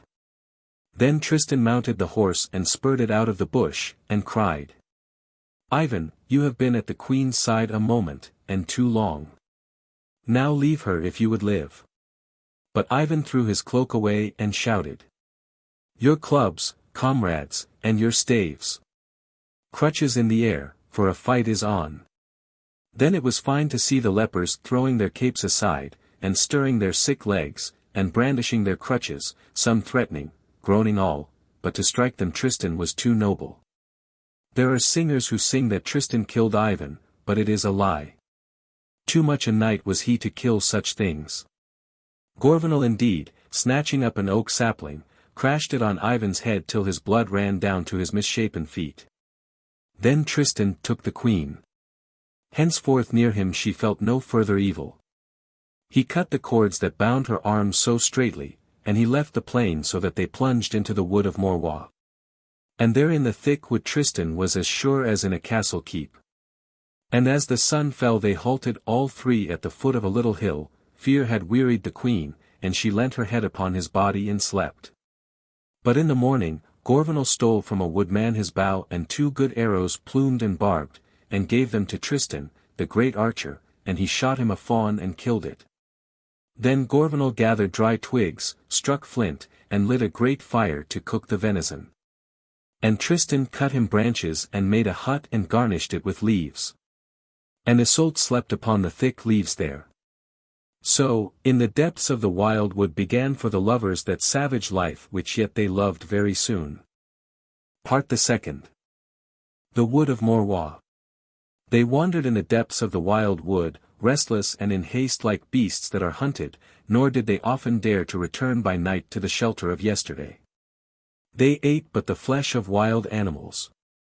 Their faces sank and grew white, their clothes ragged, for the briars tore them. They loved each other and they did not know that they suffered. One day, as they were wandering in these high woods that had never yet been felled or ordered, they came upon the hermitage of Ogrin. The old man limped in the sunlight under a light growth of maples near his chapel. He leant upon his crutch, and cried, "Lord Tristan, hear the great oath which the Cornish men have sworn. The king has published a ban in every parish. Whosoever may seize you shall receive 100 marks of gold for his guerdon, and all the barons have sworn to give you up alive or dead. Do penance, Tristan. God pardons the sinner who turns to repentance. And of what should I repent, Ogrin, my lord? Or of what crime? You that sit in judgment upon us here, do you know what cup it was we drank upon the high sea? That good, great draught inebriates us both. I would rather beg my life long and live of roots and herbs with Yseult than, lacking her, be king of a wide kingdom. God aid you, Lord Tristan, for you have lost both this world and the next. A man that is traitor to his lord is worthy to be torn by horses and burnt upon the faggot, and wherever his ashes fall no grass shall grow and all tillage is waste, and the trees and the green things die. Lord Tristan, give back the queen to the man who espoused her lawfully according to the laws of Rome. He gave her to his lepers. From these lepers I myself conquered her with my own hand, and henceforth she is altogether mine. She cannot pass from me nor I from her. Ogrin sat down, but at his feet Yseult, her head upon the knees of that man of God, wept silently. The hermit told her and retold her the words of his holy book, but still while she wept she shook her head, and refused the faith he offered. Ah me, said Ogrin then, what comfort can one give the dead? Do penance, Tristan, for a man who lives in sin without repenting is a man quite dead. Oh no, said Tristan, I live and I do no penance. We will go back into the high wood which comforts and wards us all round about. Come with me, Yseult, my friend. Yseult rose up, they held each other's hands. They passed into the high grass and the underwood, the trees hid them with their branches. They disappeared beyond the leaves. The summer passed and the winter came, the two lovers lived, all hidden in the hollow of a rock, and on the frozen earth the cold crisped their couch with dead leaves. In the strength of their love neither one nor the other felt these mortal things. But when the open skies had come back with the springtime, they built a hut of green branches under the great trees. Tristan had known, ever since his childhood, that art by which a man may sing the song of birds in the woods, and at his fancy, he would call the thrush, the blackbird and the nightingale, and all winged things. And sometimes in reply very many birds would come on to the branches of his hut and sing their song full-throated in the new light. The lovers had ceased to wander through the forest, for none of the barons ran the risk of their pursuit knowing well that Tristan would have hanged them to the branches of a tree. One day, however, one of the four traitors, Ganelon, whom God blast, drawn by the heat of the hunt, dared enter the Morholt. And that morning, on the forest edge in a ravine, Gorvenal, having unsaddled his horse, had let him graze on the new grass, while far off in their hut Tristan held the queen, and they slept. Then suddenly Gorvenal heard the cry of the pack. The hounds pursued a deer which fell into that ravine. And far on the heath the hunter showed, and Gorvenal knew him for the man whom his master hated above all. Alone, with bloody spurs, and striking his horse's mane, he galloped on. But Gorvenal watched him from ambush, he came fast, he would return more slowly.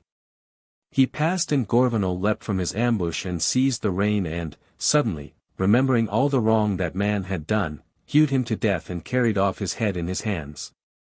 And when the hunters found the body, as they followed, they thought Tristan came after and they fled in fear of death, and thereafter no man hunted in that wood.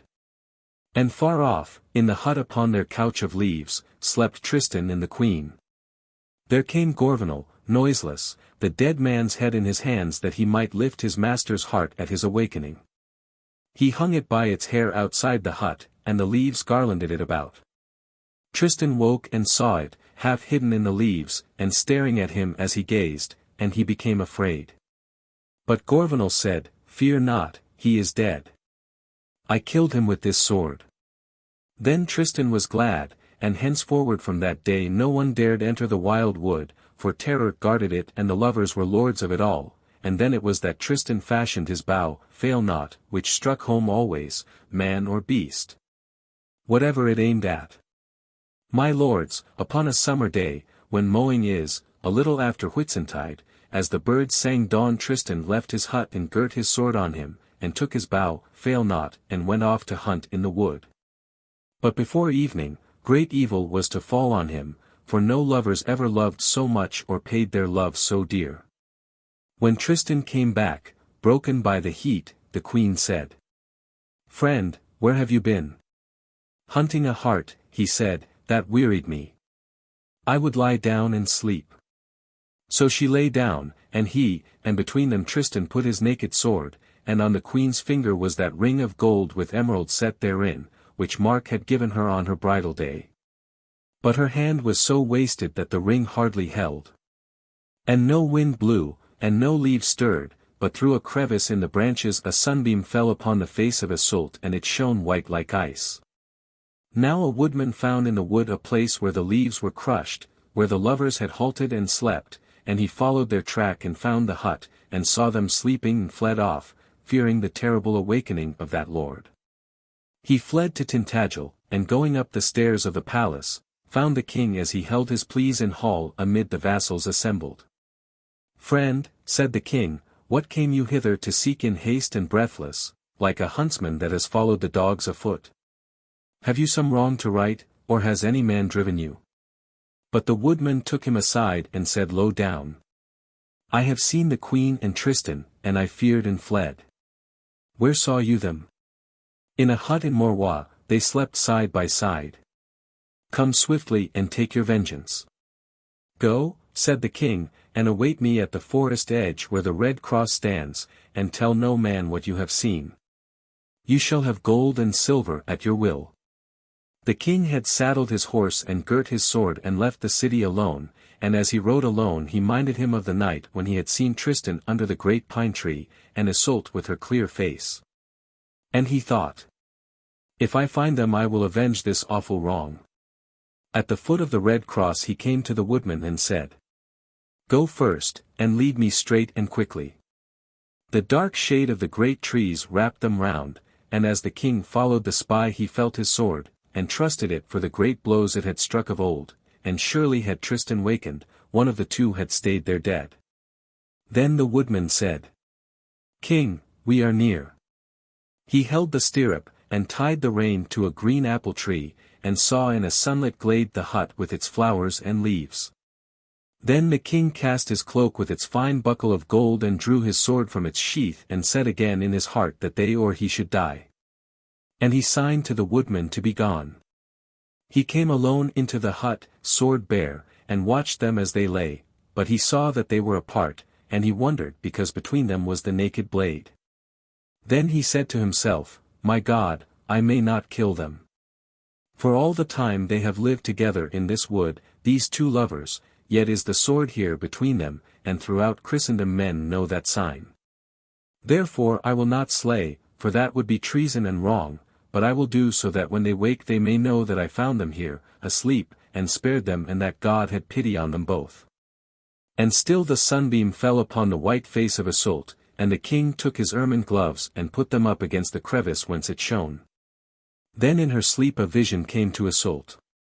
She seemed to be in a great wood and two lions near her fought for her, and she gave a cry and woke, and the gloves fell upon her breast, and at the cry Tristan woke, and made to seize his sword, and saw by the golden hilt that it was the king's.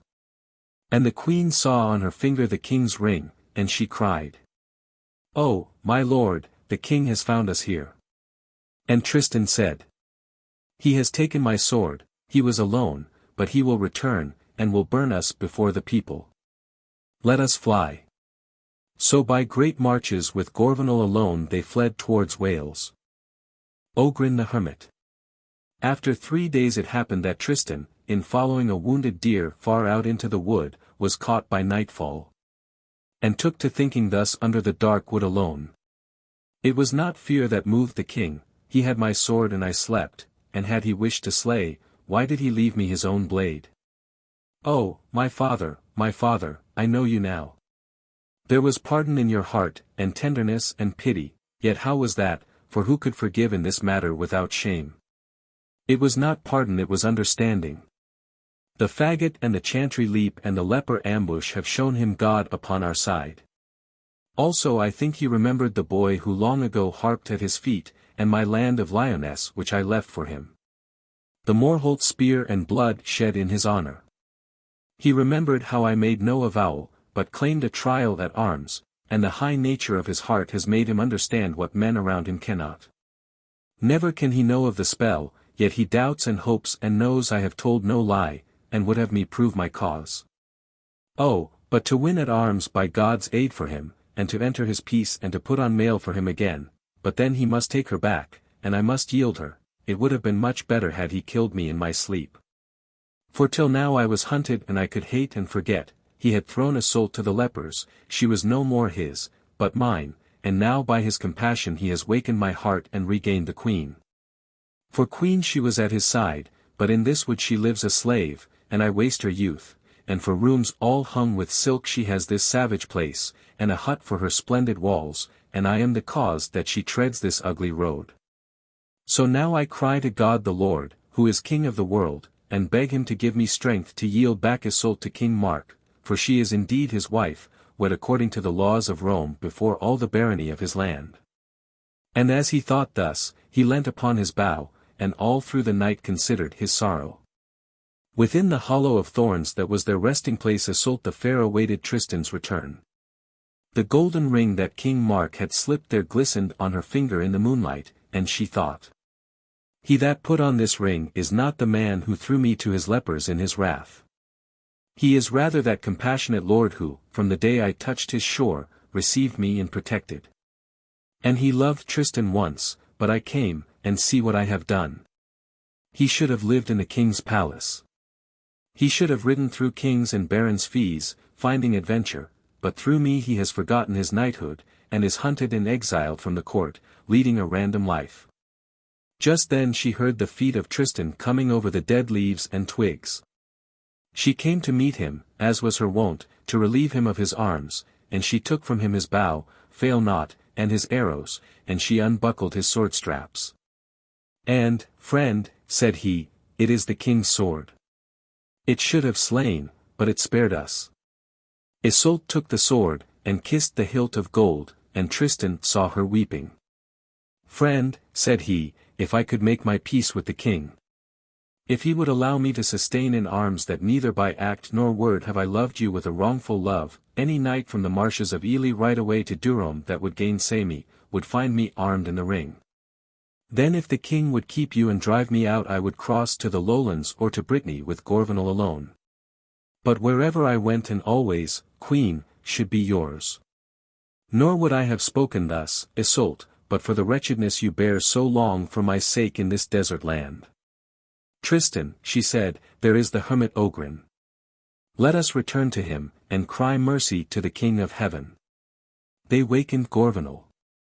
Yseult mounted the steed, and Tristan led it by the bridle, and all night long they went for the last time through the woods of their love, and they did not speak a word. By morning they came to the hermitage, where Ogrin read at the threshold, and seeing them, called them tenderly. Friends, he cried, see how love drives you still to further wretchedness. Will you not do penance at last for your madness? Lord Ogrin, said Tristan, hear us. Help us to offer peace to the king, and I will yield him the queen, and will myself go far away into Brittany or the lowlands, and if some day the king suffer me, I will return and serve as I should. And at the hermit's feet Yseult said in her turn. Nor will I live longer so, for though I will not say one word of penance for my love, which is there and remains forever, yet from now on I will be separate from him. Then the hermit wept and praised God and cried, High King, I praise thy name, for that thou hast let me live so long as to give aid to these. And he gave them wise counsel, and took ink, and wrote a little writ offering the king what Tristan said. That night Tristan took the road. Once more he saw the marble well and the tall pine tree, and he came beneath the window where the king slept, and called him gently, and Mark awoke and whispered. Who are you that call me in the night at such an hour? Lord, I am Tristan, I bring you a writ, and lay it here. Then the king cried, Nephew! Nephew! For God's sake wait a while, but Tristan had fled and joined his squire, and mounted rapidly. Gorvenal said to him, Oh, Tristan, you are mad to have come. Fly hard with me by the nearest road. So they came back to the hermitage, and there they found Ogrin at prayer, but Yseult weeping silently. The ford. Mark had awakened his chaplain and had given him the writ to read. The chaplain broke the seal, saluted in Tristan's name, and then, when he had cunningly made out the written words, told him what Tristan offered. And Mark heard without saying a word, but his heart was glad, for he still loved the queen. He summoned by name the choicest of his baronage, and when they were all assembled they were silent and the king spoke. My lords, here is a writ, just sent me. I am your king, and you my lieges. Hear what is offered me, and then counsel me, for you owe me counsel. The chaplain rose, unfolded the writ, and said, upstanding. My lords, it is Tristan that first sends love and homage to the king in all his barony, and he adds, O king. When I slew the dragon and conquered the king of Ireland's daughter, it was to me they gave her. I was to ward her at will and I yielded her to you. Yet hardly had you wed her when felons made you accept their lies, and in your anger, fair uncle, my lord, you would have had us burnt without trial. But God took compassion on us. We prayed him and he saved the queen, as justice was, and me also, though I leapt from a high rock, I was saved by the power of God. And since then what have I done blameworthy? The queen was thrown to the lepers. I came to her succor and bore her away. Could I have done less for a woman, who all but died innocent through me? I fled through the woods. Nor could I have come down into the vale and yielded her, for there was a band to take us dead or alive. But now, as then, I am ready, my lord, to sustain in arms against all comers that never had the queen for me, nor I for her a love dishonorable to you. Publish the lists, and if I cannot prove my right in arms, burn me before your men. But if I conquer and you take back Yseult, no baron of yours will serve you as will I, and if you will not have me, I will offer myself to the king of Galloway, or to him of the lowlands, and you will hear of me never again. Take counsel, king, for if you will make no terms I will take back Yseult to Ireland, and she shall be queen in her own land. When the barons of Cornwall heard how Tristan offered battle, they said to the king, Sire, take back the queen. They were madmen that belied her to you. But as for Tristan, let him go and war it in Galloway, or in the lowlands. Bid him bring back Yseult on such a day and that soon. Then the king called thrice clearly. Will any man rise in accusation against Tristan? And as none replied, he said to his chaplain, Write me a writ in haste. You have heard what you shall write. Yseult has suffered enough in her youth. And let the writ be hung upon the arm of the Red Cross before evening. Write speedily. Towards midnight Tristan crossed the heath of sand, and found the writ, and bore it sealed to Ogrin, and the hermit read the letter. How Mark consented by the council of his barons to take back Yseult, but not to keep Tristan for his liege. Rather let him cross the sea, when, on the 3rd day hence, at the Ford of Chances, he had given back the queen into King Mark's hands. Then Tristan said to the queen, Oh, my God! I must lose you, friend. But it must be, since I can thus spare you what you suffer for my sake.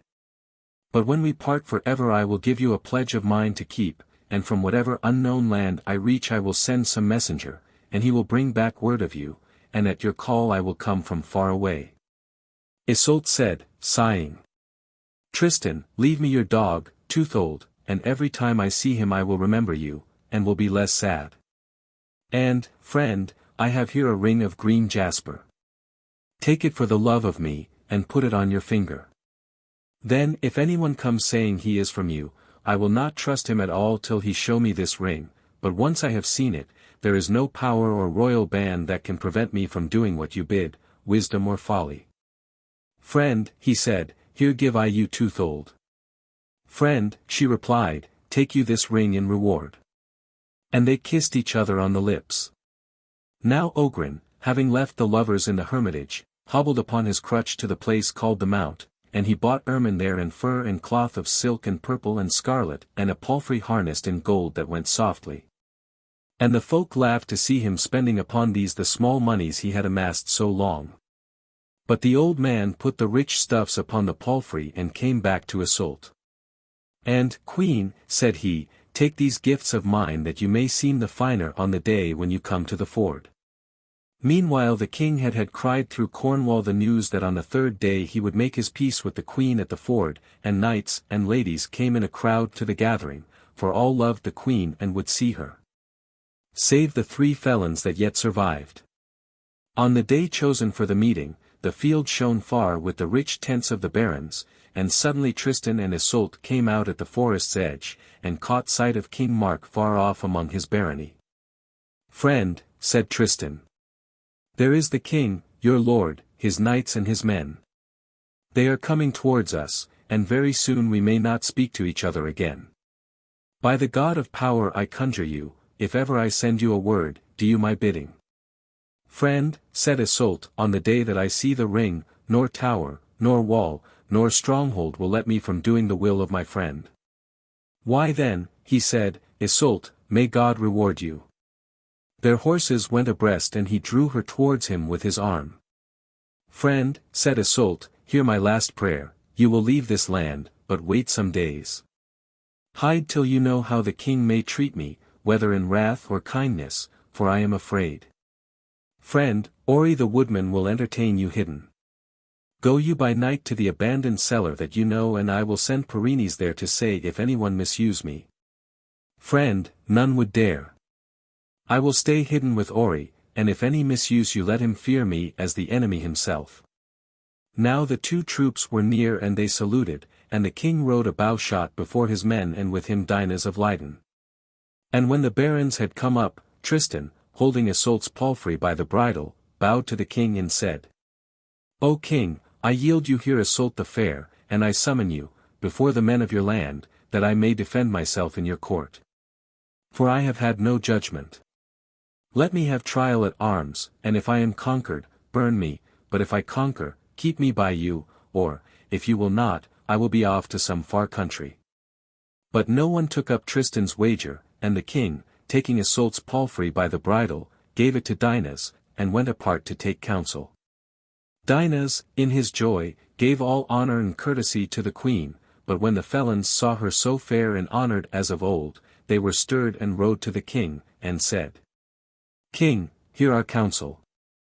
That the queen was slandered we admit, but if she and Tristan re-enter your court together, rumor will revive again.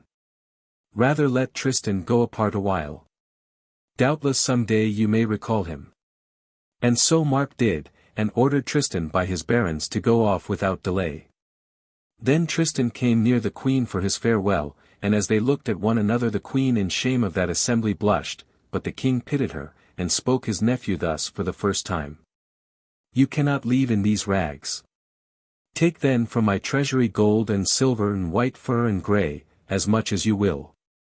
"King," said Tristan, "neither a penny nor a link of mail. I will go as I can, and serve with high heart the mighty king in the lowlands." And he turned rein and went down towards the sea, but Yseult followed him with her eyes, and so long as he could yet be seen a long way off she did not turn. Now at the news of the peace, men, women, and children, great and small, ran out of the town in a crowd to meet Yseult, and while they mourned Tristan's exile they rejoiced at the queen's return. And to the noise of bells, and over pavings strewn with branches, the king and his counts and princes made her escort, and the gates of the palace were thrown open that rich and poor might enter and eat and drink at will.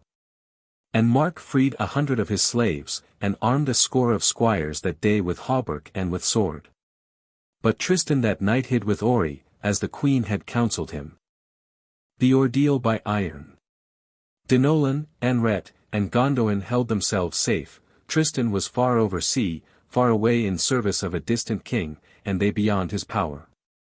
Therefore, during a hunt one day, as the king rode apart in a glade where the pack would pass, and hearkening to the hounds, they all 3 rode towards him, and said, "O king, we have somewhat to say.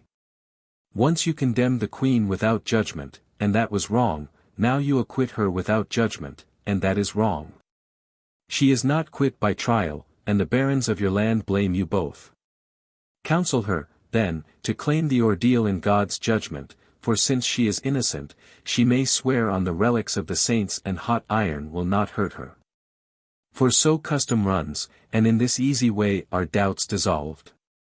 But Mark answered. God strike you, my Cornish lords, how you hunt my shame. For you have I exiled my nephew, and now what would you now? Would you have me drive the queen to Ireland too? What novel plaints have you to plead? Did not Tristan offer you battle in this matter? He offered battle to clear the queen forever, he offered and you heard him all. Where then were your lances and your shields? Sire, they said, we have counselled you loyal counsel as lieges and to your honour, henceforward we hold our peace. Put aside your anger and give us your safeguard. But Mark stood up in the stirrup and cried. Out of my land, and out of my peace, all of you. Tristan I exiled for you, and now go you in turn, out of my land. But they answered. Sire, it is well. Our keeps are strong and fenced, and stand on rocks not easy for men to climb. And they rode off without a salutation. But the king, not tarrying for huntsman or for hound but straightway, spurred his horse to Tintagel. And as he sprang up the stairs the queen heard the jangle of his spurs upon the stones. She rose to meet him and took his sword as she was wont, and bowed before him, as it was also her wont to do, but Mark raised her, holding her hands. And when Yseult looked up she saw his noble face in just that wrath she had seen before the faggot fire. She thought that Tristan was found, and her heart grew cold, and without a word she fell at the king's feet. He took her in his arms and kissed her gently till she could speak again, and then he said. Friend, friend, what evil tries you? Sire, I am afraid, for I have seen your anger. Yes, I was angered at the hunt. My lord, should one take so deeply the mischances of a game? Mark smiled and said. No, friend, no chance of hunting vexed me, but those 3 felons whom you know, and I have driven them forth from my land. Sire, what did they say, or dare to say of me? What matter? I have driven them forth. Sire, all living have this right, to say the word they have conceived. And I would ask a question, but from whom shall I learn save from you? I am alone in a foreign land, and have no one else to defend me. They would have it that you should quit yourself by solemn oath and by the ordeal of iron, saying, that God was a true judge, and that as the queen was innocent, she herself should seek such judgment as would clear her for ever. This was their clamour and their demand incessantly. But let us leave it. I tell you, I have driven them forth. Yseult trembled, but looking straight at the king, she said. Sire, call them back, I will clear myself by oath. But I bargain this, that on the appointed day you call King Arthur and Lord Gawain, Gurflet, Kay the Seneschal, and 100 of his knights to ride to the sandy heath where your land marches with his, and a river flows between.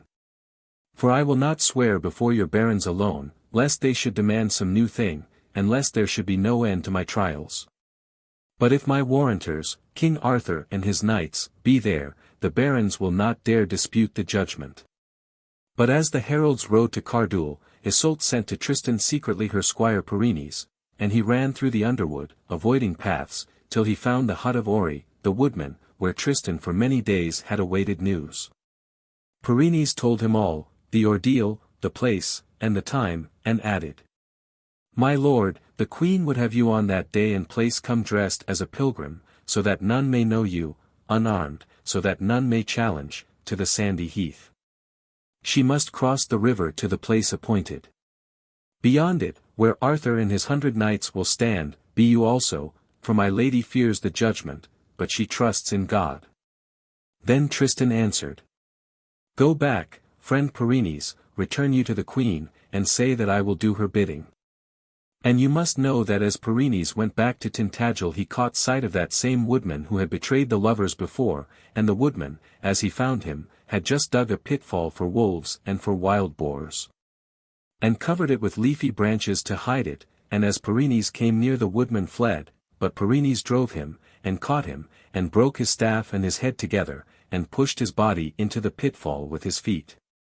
On the appointed day King Mark and Yseult, and the barons of Cornwall, stood by the river, and the knights of Arthur and all their host were arrayed beyond. And just before them, sitting on the shore, was a poor pilgrim, wrapped in cloak and hood, who held his wooden platter and begged alms. Now as the Cornish boats came to the shoal of the further bank, Yseult said to the knights, "My lords, how shall I land without befouling my clothes in the river mud? Fetch me a ferryman." And one of the knights hailed the pilgrim, and said, "Friend, truss your coat, and try the water, carry you the queen to shore, unless you fear the burden." But as he took the queen in his arms she whispered to him, "Friend." And then she whispered to him, lower still, "Stumble you upon the sand." And as he touched shore, he stumbled, holding the queen in his arms, and the squires and boatmen with their oars and boat-hooks drove the poor pilgrim away. But the queen said, "Let him be, some great travail and journey has weakened him." And she threw to the pilgrim a little clasp of gold. Before the tent of King Arthur was spread a rich Nicean cloth upon the grass, and the holy relics were set on it, taken out of their covers and their shrines. And round the holy relics on the sward stood a guard more than a king's guard, for Lord Gawain, Girflet, and Kay the seneschal kept ward over them. The queen having prayed God, took off the jewels from her neck and hands, and gave them to the beggars around. She took off her purple mantle, and her overdress, and her shoes with their precious stones, and gave them also to the poor that loved her. She kept upon her only the sleeveless tunic, and then with arms and feet quite bare she came between the two kings, and all around the barons watched her in silence, and some wept, for near the holy relics was a brazier burning. And trembling a little she stretched her right hand towards the bones and said, "Kings of Logres and of Cornwall, my lords Gawain, and Kay, and Girflet, and all of you that are my warranters, by these holy things and all the holy things of earth, I swear that no man has held me in his arms saving King Mark, my lord, and that poor pilgrim. King Mark, will that oath stand?" "Yes, Queen," he said, "and God see to it." "Amen," said Yseult, and then she went near the brazier, pale and stumbling, and all were silent. The iron was red, but she thrust her bare arms among the coals and seized it, and bearing it took 9 steps. Then, as she cast it from her, she stretched her arms out in a cross, with the palms of her hands wide open, and all men saw them fresh and clean and cold. Seeing that great sight the kings and the barons and the people stood for a moment silent, then they stirred together and they praised God loudly all around. Part the third. The Little Fairy Bell. When Tristan had come back to Ori's hut, and had loosened his heavy pilgrim's cape, he saw clearly in his heart that it was time to keep his oath to King Mark and to fly the land. 3 days yet he tarried, because he could not drag himself away from that earth, but on the 4th day he thanked the woodman, and said to Gorvenal, "Master, the hour is come." And he went into Wales, into the land of the great Duke Gilline, who was young, powerful, and frank in spirit, and welcomed him nobly as a God-sent guest. And he did everything to give him honor and joy. But he found that neither adventure, nor feast could soothe what Tristan suffered. One day, as he sat by the young duke's side, his spirit weighed upon him, so that not knowing it he groaned, and the duke, to soothe him, ordered into his private room a fairy thing, which pleased his eyes when he was sad and relieved his own heart. It was a dog, and the varlets brought it in to him, and they put it upon a table there. Now this dog was a fairy dog, and came from the Duke of Avalon, for a fairy had given it him as a love gift, and no one can well describe its kind or beauty. And it bore at its neck, hung to a little chain of gold, a little bell, and that tinkled so gaily, and so clear and so soft, that as Tristan heard it, he was soothed, and his anguish melted away, and he forgot all that he had suffered for the queen. For such was the virtue of the bell and such its property, that whosoever heard it, he lost all pain. And as Tristan stroked the little fairy thing, the dog that took away his sorrow, he saw how delicate it was and fine, and how it had soft hair like samite, and he thought how good a gift it would make for the queen. But he dared not ask for it right out, since he knew that the duke loved this dog beyond everything in the world, and would yield it to no prayers, nor to wealth, nor to wile. So one day Tristan, having made a plan in his mind, said this: "Lord, what would you give to the man who could rid your land of the hairy giant Ogrin, that levies such a toll? Truly, the victor might choose what he would, but none will dare. Then said Tristan. Those are strange words, for good comes to no land save by risk and daring, and not for all the gold of Milan would I renounce my desire to find him in his wood and bring him down. Then Tristan went out to find Ogrin in his lair, and they fought hard and long, till courage conquered strength, and Tristan, having cut off the giant's hand, bore it back to the duke. And, sire, said he, since I may choose a reward according to your word, give me the little fairy dog. It was for that I conquered Ogrin, and your promise stands. Friend, said the duke, take it, then, but in taking it you take away also all my joy. Then Tristan took the little fairy dog and gave it in ward to a Welsh harper, who was cunning and who bore it to Cornwall till he came to Tintagel, and having come there put it secretly into Brangain's hands. And the queen was so pleased that she gave 10 marks of gold to the harper, but she put it about that the Queen of Ireland, her mother, had sent the beast. And she had a goldsmith work a little kennel for him, all jewelled, and encrusted with gold and enamel inlaid. And wherever she went she carried the dog with her in memory of her friend, and as she watched it sadness and anguish and regrets melted out of her heart. At first she did not guess the marvel, but thought her consolation was because the gift was Tristan's, till one day she found that it was fairy, and that it was the little bell that charmed her soul. Then she thought, what have I to do with comfort since he is sorrowing? He could have kept it too and have forgotten his sorrow, but with high courtesy he sent it to me to give me his joy and to take up his pain again. Friend, while you suffer, so long will I suffer also. And she took the magic bell and shook it just a little, and then by the open window she threw it into the sea. Yseult of the White Hands. Apart the lovers could neither live nor die, for it was life and death together, and Tristan fled his sorrow through seas and islands and many lands. He fled his sorrow still by seas and islands, till at last he came back to his land of Lyonesse, and there Morholt, the keeper of faith, welcomed him with happy tears and called him son. But he could not live in the peace of his own land, and he turned again and rode through kingdoms and through baronies, seeking adventure. From the Lyonesse to the lowlands, from the lowlands on to the Germanies. Through the Germanies and into Spain.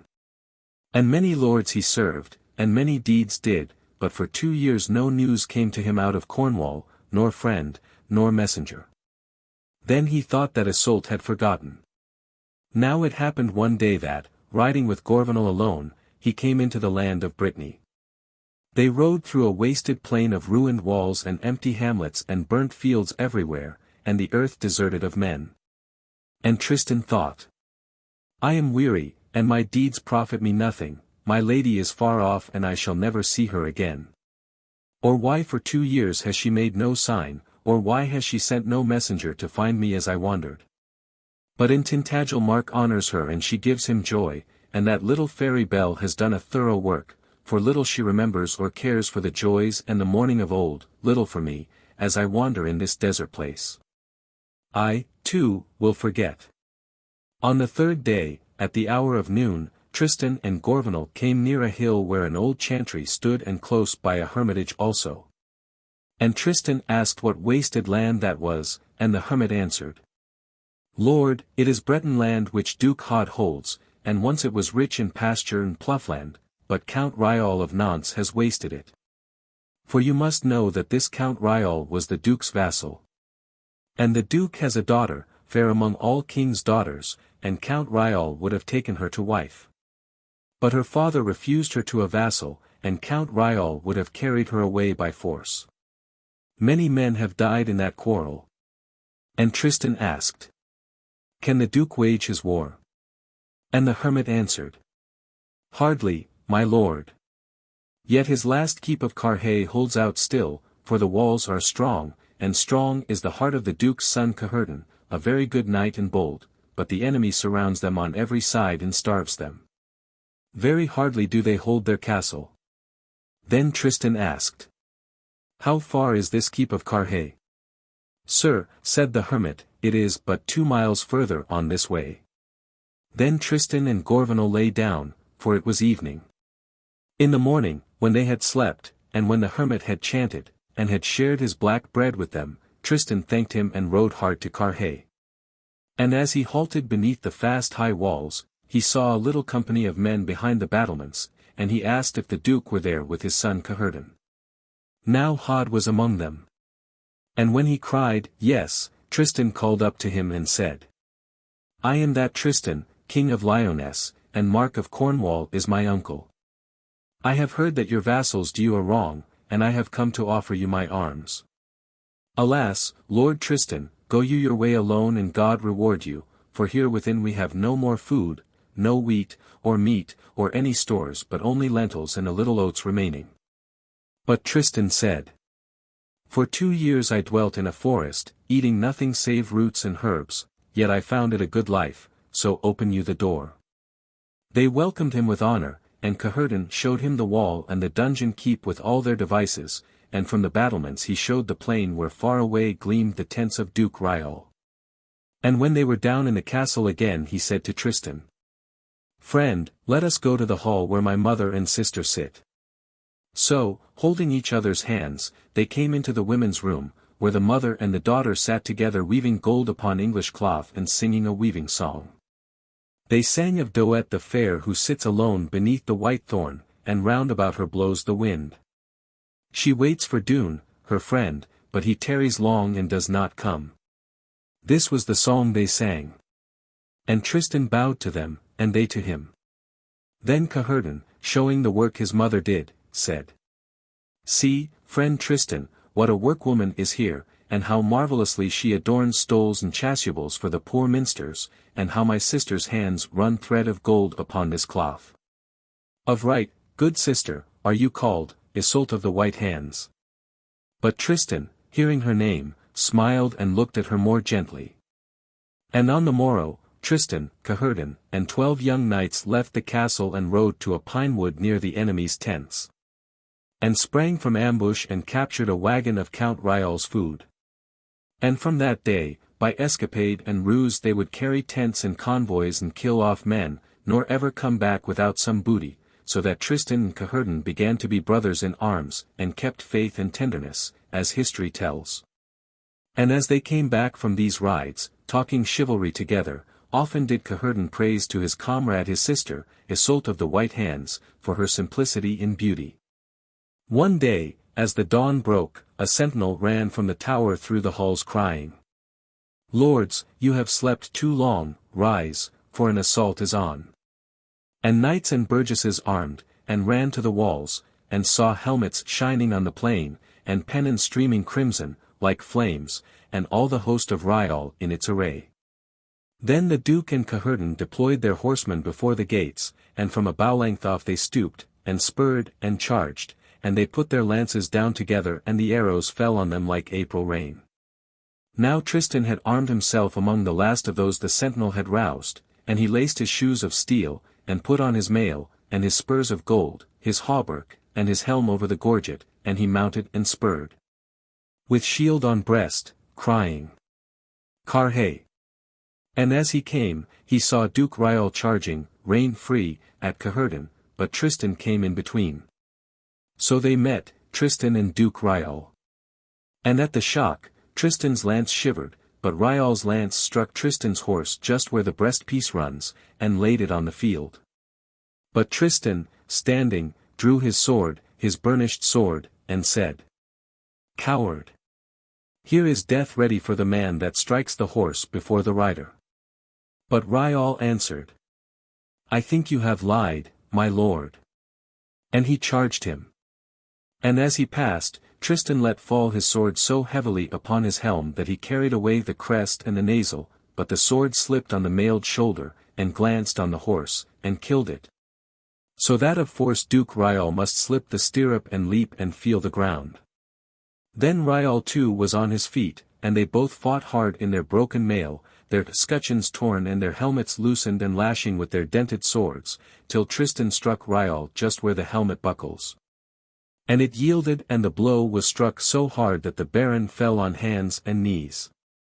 But when he had risen again, Tristan struck him down once more with a blow that split the helm, and it split the headpiece too, and touched the skull. Then Rhyal cried mercy and begged his life, and Tristan took his sword.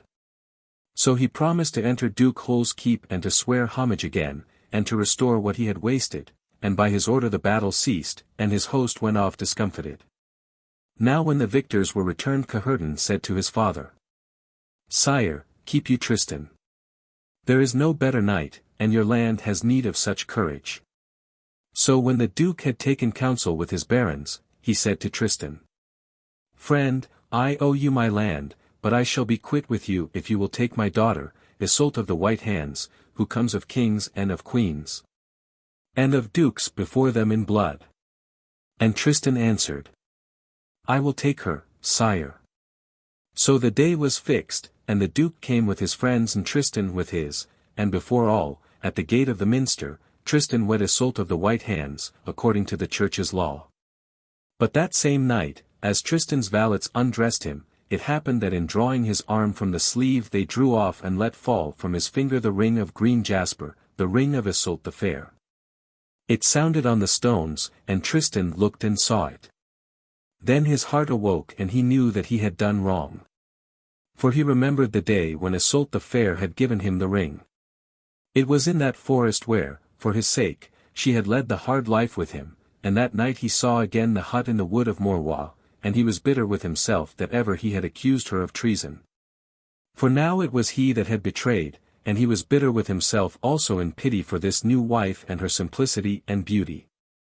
See how these two Yseults had met him in an evil hour, and to both had he broken faith. Now Yseult of the White Hands said to him, hearing him sigh, "Dear lord, have I hurt you in anything? Will you not speak me a single word?" But Tristan answered, "Friend, do not be angry with me. For once in another land I fought a foul dragon and was near to death, and I thought of the Mother of God, and I made a vow to her that, should I ever wed, I would spend the first holy nights of my wedding in prayer and in silence." "Why," said Yseult, "that was a good vow." And Tristan watched through the night.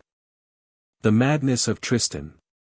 Within her room at Tintagel, Yseult the Fair sighed for the sake of Tristan, and named him, her desire, of whom for 2 years she had had no word, whether he lived or no. Within her room at Tintagel Yseult the Fair sat singing a song she had made. She sang of Guron taken and killed for his love, and how by guile the count gave Guron's heart to her to eat, and of her woe. The queen sang softly, catching the harp's tone, her hands were cunning and her song good, she sang low down and softly. Then came in Cariadu, a rich count from a far-off island, that had fared to Tintagel to offer the queen his service, and had spoken of love to her, though she disdained his folly. He found Yseult as she sang, and laughed to her. "Lady, how sad a song!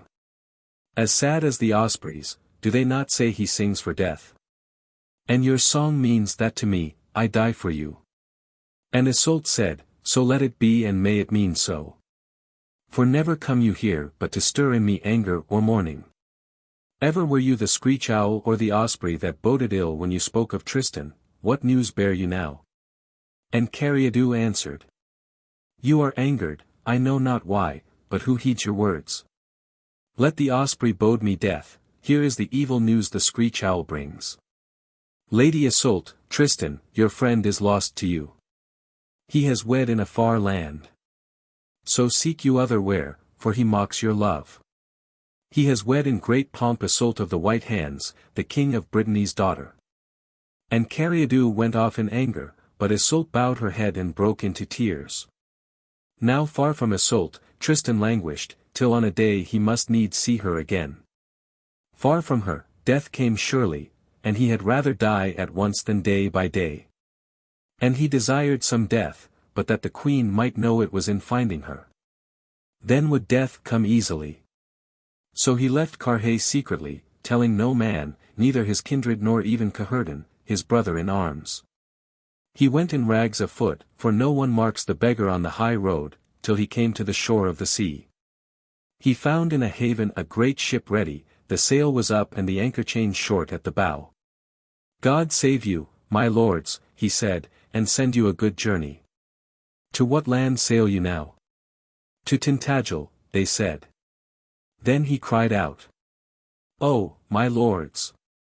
Take me with you thither." And he went aboard, and a fair wind filled the sail, and she ran 5 days and nights for Cornwall, till, on the 6th day, they dropped anchor in Tintagel haven. The castle stood above, fenced all around. There was but the one armed gate, and 2 knights watched it night and day. So Tristan went ashore and sat upon the beach, and a man told him that Mark was there and had just held his court. "But where," said he, "is Yseult, the queen, and her fair maid, Brangain?" "In Tintagel too," said the other, "and I saw them lately, the queen sad, as she always is." At the hearing of the name, Tristan suffered, and he thought that neither by guile nor courage could he see that friend, for Mark would kill him.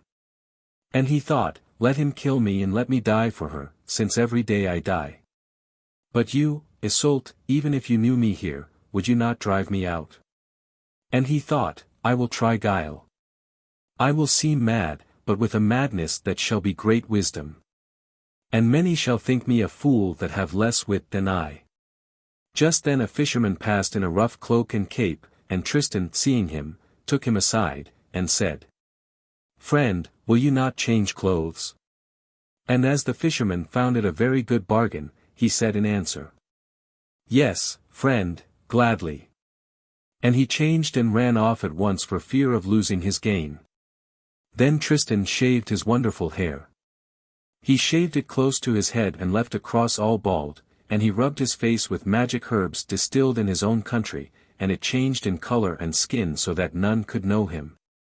And he made him a club from a young tree torn from a hedgerow and hung it to his neck, and went barefoot towards the castle. The porter made sure that he had to do with a fool and said, "Good morrow, fool, where have you been this long while?" And he answered, "At the abbot of St. Michael's wedding," and he wed an abbess, large and veiled. And from the Alps to Mount St. Michael how they came, the priests and abbots, monks and regulars, all dancing on the green with croziers and with staves under the high trees' shade. But I left them all to come hither, for I serve at the king's board today. Then the porter said, "Come in, Lord Fool, the hairy Urgan's son, I know, and like your father." And when he was within the courts the serving men ran after him and cried, "The fool! The fool!"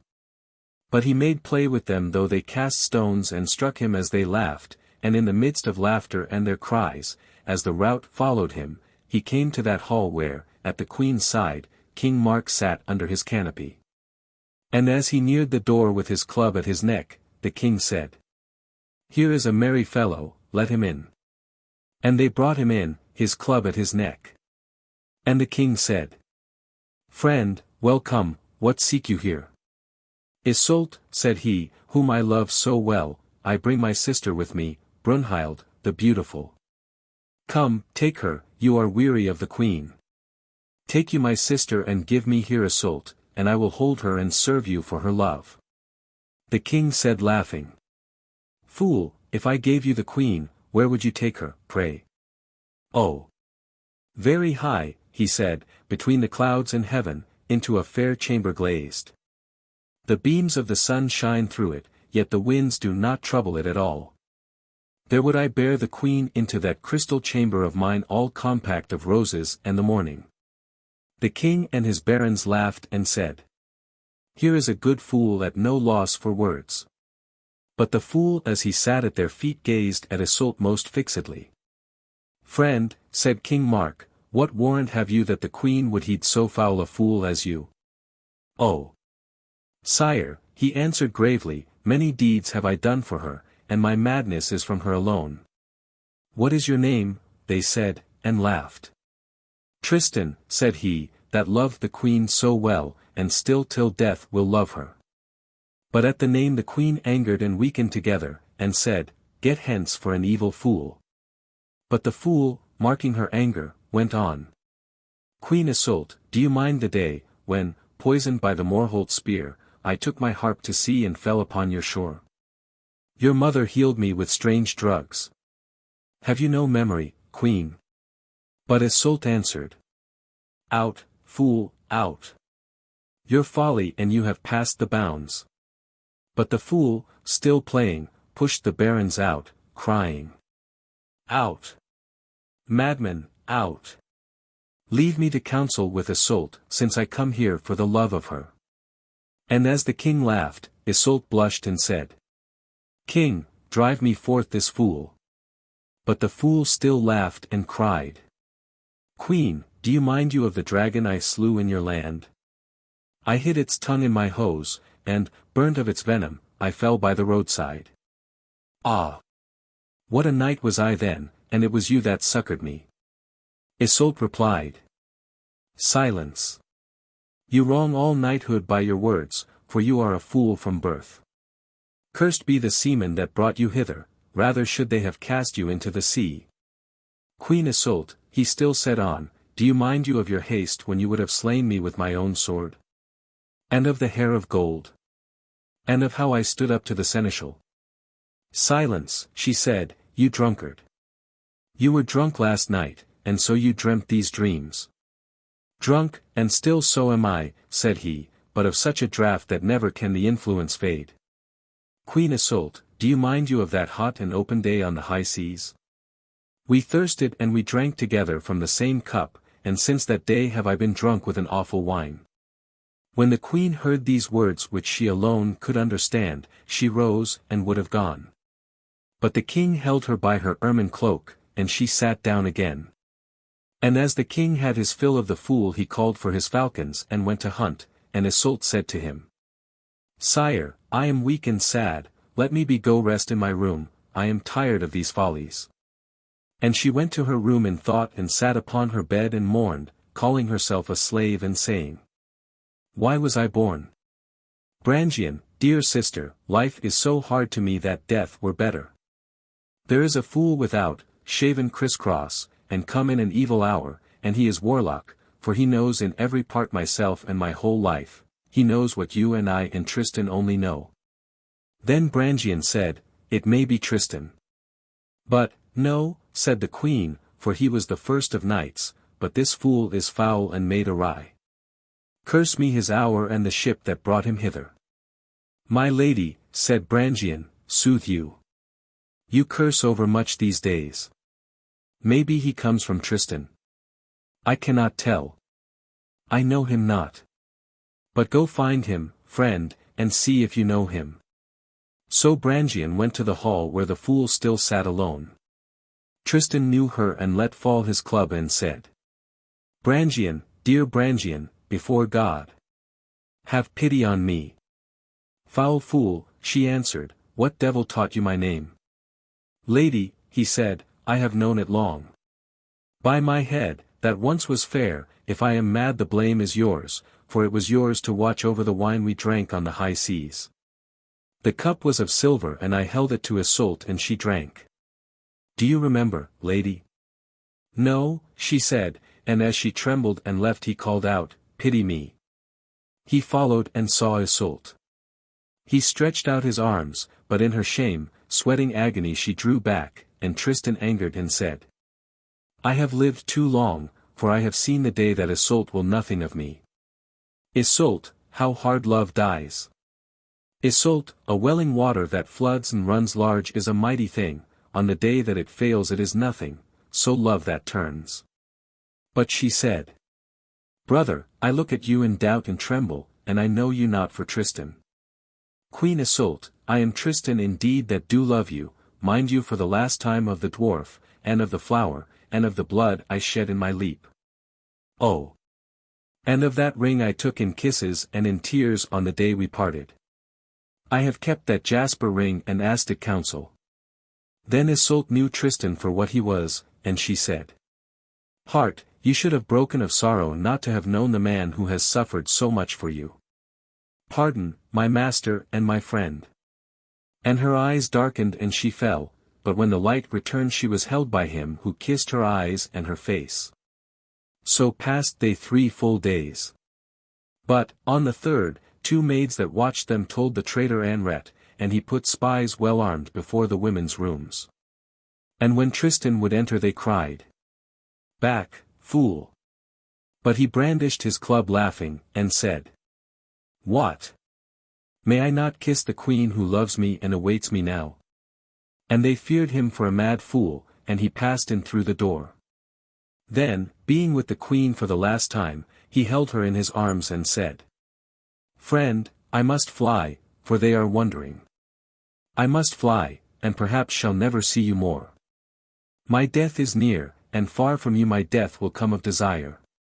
O friend," she said, "fold your arms round me close and strain me so that our hearts may break and our souls go free at last. Take me to that happy place of which you told me long ago. The fields whence none return, but where great singers sing their songs forever.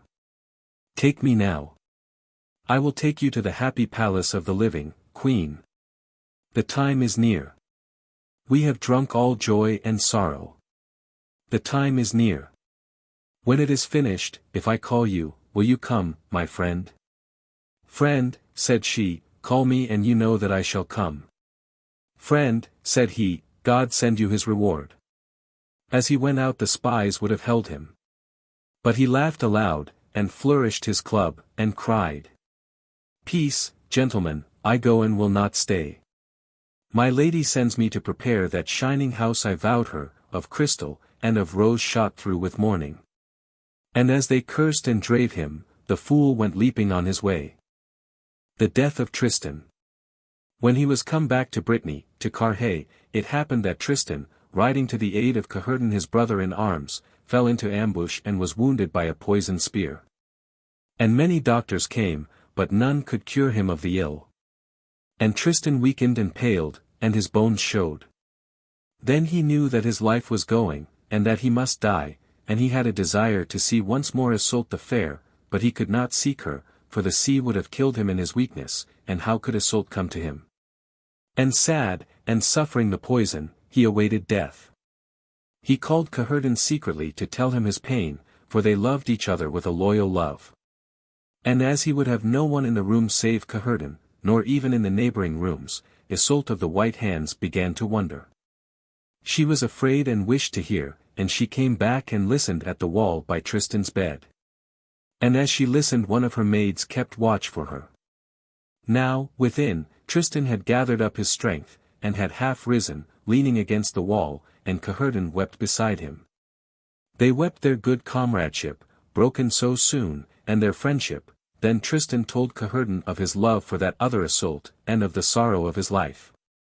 "Fair friend and gentle," said Tristan, "I am in a foreign land where I have neither friend nor cousin, save you, and you alone in this place have given me comfort.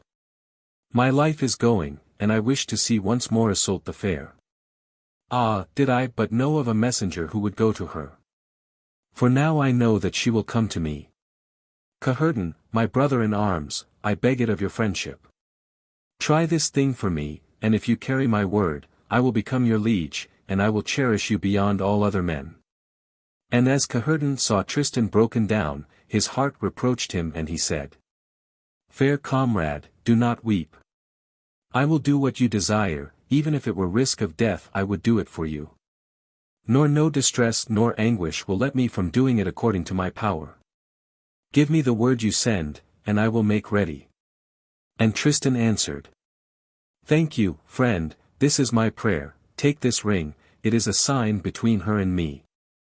And when you come to her land pass yourself at court for a merchant, and show her silk and stuffs, but make so that she sees the ring, for then she will find some ruse by which to speak to you in secret. Then tell her that my heart salutes her. Tell her that she alone can bring me comfort, tell her that if she does not come I shall die. Tell her to remember our pastime, and our great sorrows, and all the joy there was in our loyal and tender love. And tell her to remember that draught we drank together on the high seas. For we drank our death together. Tell her to remember the oath I swore to serve a single love, for I have kept that oath." But behind the wall, Yseult of the White Hands heard all these things, and Tristan continued. "Hasten, my friend, and come back quickly, or you will not see me again. Take 40 days for your term, but come back with Yseult the Fair. And tell your sister nothing, or tell her that you seek some doctor. Take my fine ship, and 2 sails with you, one white, one black. And as you return, if you bring Yseult, hoist the white sail, but if you bring her not, the black. Now I have nothing more to say, but God guide you and bring you back safe. With the first fair wind Caherden took the open, weighed anchor and hoisted sail, and ran with a light air and broke the seas. They bore rich merchandise with them, dyed silks of rare colours, enamel of Touraine and wines of Poitou, for by this ruse Caherden thought to reach Yseult. 8 days and nights they ran full sail to Cornwall. Now a woman's wrath is a fearful thing, and all men fear it, for according to her love, so will her vengeance be, and their love and their hate come quickly, but their hate lives longer than their love. And they will make play with love, but not with hate. So Yseult of the White Hands, who had heard every word, and who had so loved Tristan, waited her vengeance upon what she loved most in the world. But she hid it all. And when the doors were open again she came to Tristan's bed and served him with food as a lover should, and spoke him gently and kissed him on the lips. And asked him if Caherden would soon return with one to cure him, but all day long she thought upon her vengeance. And Caherden sailed and sailed till he dropped anchor in the haven of Tintagel. He landed and took with him a cloth of rare dye and a cup well chiselled and worked, and made a present of them to King Mark, and courteously begged of him his peace and safeguard that he might traffic in his land. And the king gave him his peace before all the men of his palace. Then Caherden offered the queen a buckle of fine gold, and, Queen, said he, the gold is good. Then taking from his finger Tristan's ring, he put it side by side with the jewel and said, See, O Queen, the gold of the buckle is the finer gold, yet that ring also has its worth. When Yseult saw what ring that was, her heart trembled and her colour changed, and fearing what might next be said she drew Caherden apart near a window, as if to see and bargain the better. And Caherden said to her, Low down. Lady, Tristan is wounded of a poisoned spear and is about to die. He sends you word that you alone can bring him comfort, and recalls to you the great sorrows that you bore together. Keep you the ring, it is yours. But Yseult answered, weakening. Friend, I will follow you, get ready your ship tomorrow at dawn. And on the morrow at dawn they raised anchor, stepped mast, and hoisted sail, and happily the bark left land. But at Carhaix Tristan lay and longed for Yseult's coming. Nothing now filled him any more, and if he lived it was only as awaiting her, and day by day he sent watchers to the shore to see if some ship came, and to learn the colour of her sail. There was no other thing left in his heart. He had himself carried to the cliff of the Penmarks, where it overlooks the sea, and all the daylight long he gazed far off over the water. Hear now a tale most sad and pitiful to all who love. Already was Yseult near. Already the cliff of the Penmarks showed far away, and the ship ran heartily, when a storm wind rose on a sudden and grew, and struck the sail, and turned the ship all round about.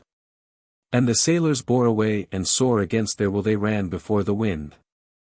The wind raged and big seas ran, and the air grew thick with darkness, and the ocean itself turned dark, and the rain drove in gusts.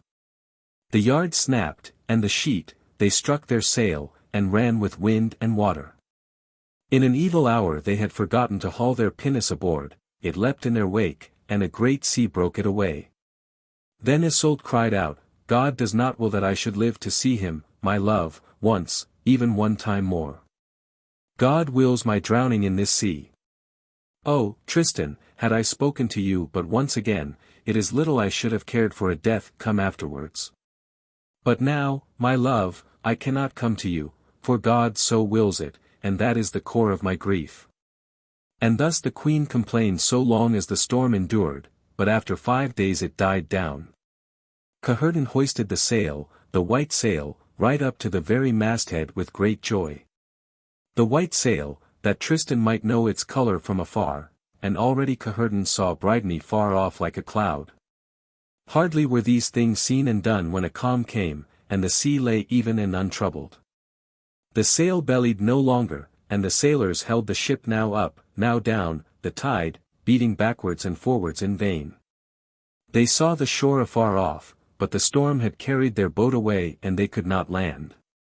On the third night Yseult dreamt this dream, that she held in her lap a boar's head which befouled her skirts with blood, then she knew that she would never see her lover again alive.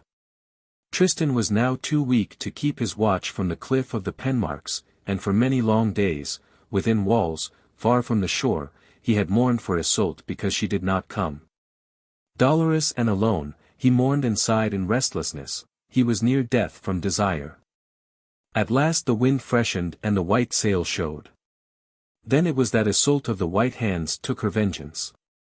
She came to where Tristan lay, and she said, "Friend, Caherdin is here. I have seen his ship upon the sea. She comes up hardly, yet I know her, may he bring that which shall heal thee, friend." And Tristan trembled and said, "Beautiful friend, you are sure that the ship is his indeed? Then tell me what is the manner of the sail. I saw it plain and well. They have shaken it out and hoisted it very high, for they have little wind. For its color, why, it is black." And Tristan turned him to the wall, and said, "I cannot keep this life of mine any longer." He said 3 times, "Yseult, my friend." And in saying it the 4th time, he died. Then throughout the house, the knights and the comrades of Tristan wept out loud, and they took him from his bed and laid him on a rich cloth, and they covered his body with a shroud. But at sea the wind had risen. It struck the sail fair and full and drove the ship to shore, and Yseult the Fair set foot upon the land. She heard loud mourning in the streets, and the tolling of bells in the minsters and the chapel towers. She asked the people the meaning of the knell and of their tears. An old man said to her, "Lady, we suffer a great grief. Tristan, that was so loyal and so right, is dead. He was open to the poor, he ministered to the suffering. It is the chief evil that has ever fallen on this land." But Yseult, hearing them, could not answer them a word. She went up to the palace, following the way, and her cloak was random and wild. The Bretons marveled as she went. Nor had they ever seen woman of such a beauty, and they said, "Who is she, or whence does she come?" Near Tristan, Yseult of the white hands crouched, maddened at the evil she had done, and calling and lamenting over the dead man. The other Yseult came in and said to her, "Lady, rise and let me come by him, I have more right to mourn him than have you, believe me. I loved him more." And when she had turned to the east and prayed God, she moved the body a little and lay down by the dead man, beside her friend. She kissed his mouth and his face, and clasped him closely. And so gave up her soul, and died beside him of grief for her lover. When King Mark heard of the death of these lovers, he crossed the sea and came into Brittany. And he had 2 coffins hewn for Tristan and Yseult, one of chalcedony for Yseult, and one of beryl for Tristan. And he took their beloved bodies away with him upon his ship to Tintagel, and by a chantry to the left and right of the apse he had their tombs built round. But in one night there sprang from the tomb of Tristan a green and leafy briar, strong in its branches and in the scent of its flowers. It climbed the chantry and fell to root again by Yseult's tomb. Thrice did the peasants cut it down, but thrice it grew again as flowered and as strong. They told the marvel to King Mark, and he forbade them to cut the briar any more.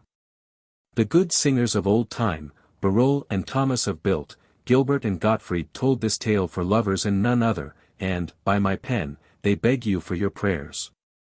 They greet those who are cast down, and those in heart, those troubled and those filled with desire. May all herein find strength against inconstancy and despite and loss and pain and all the bitterness of loving. The End.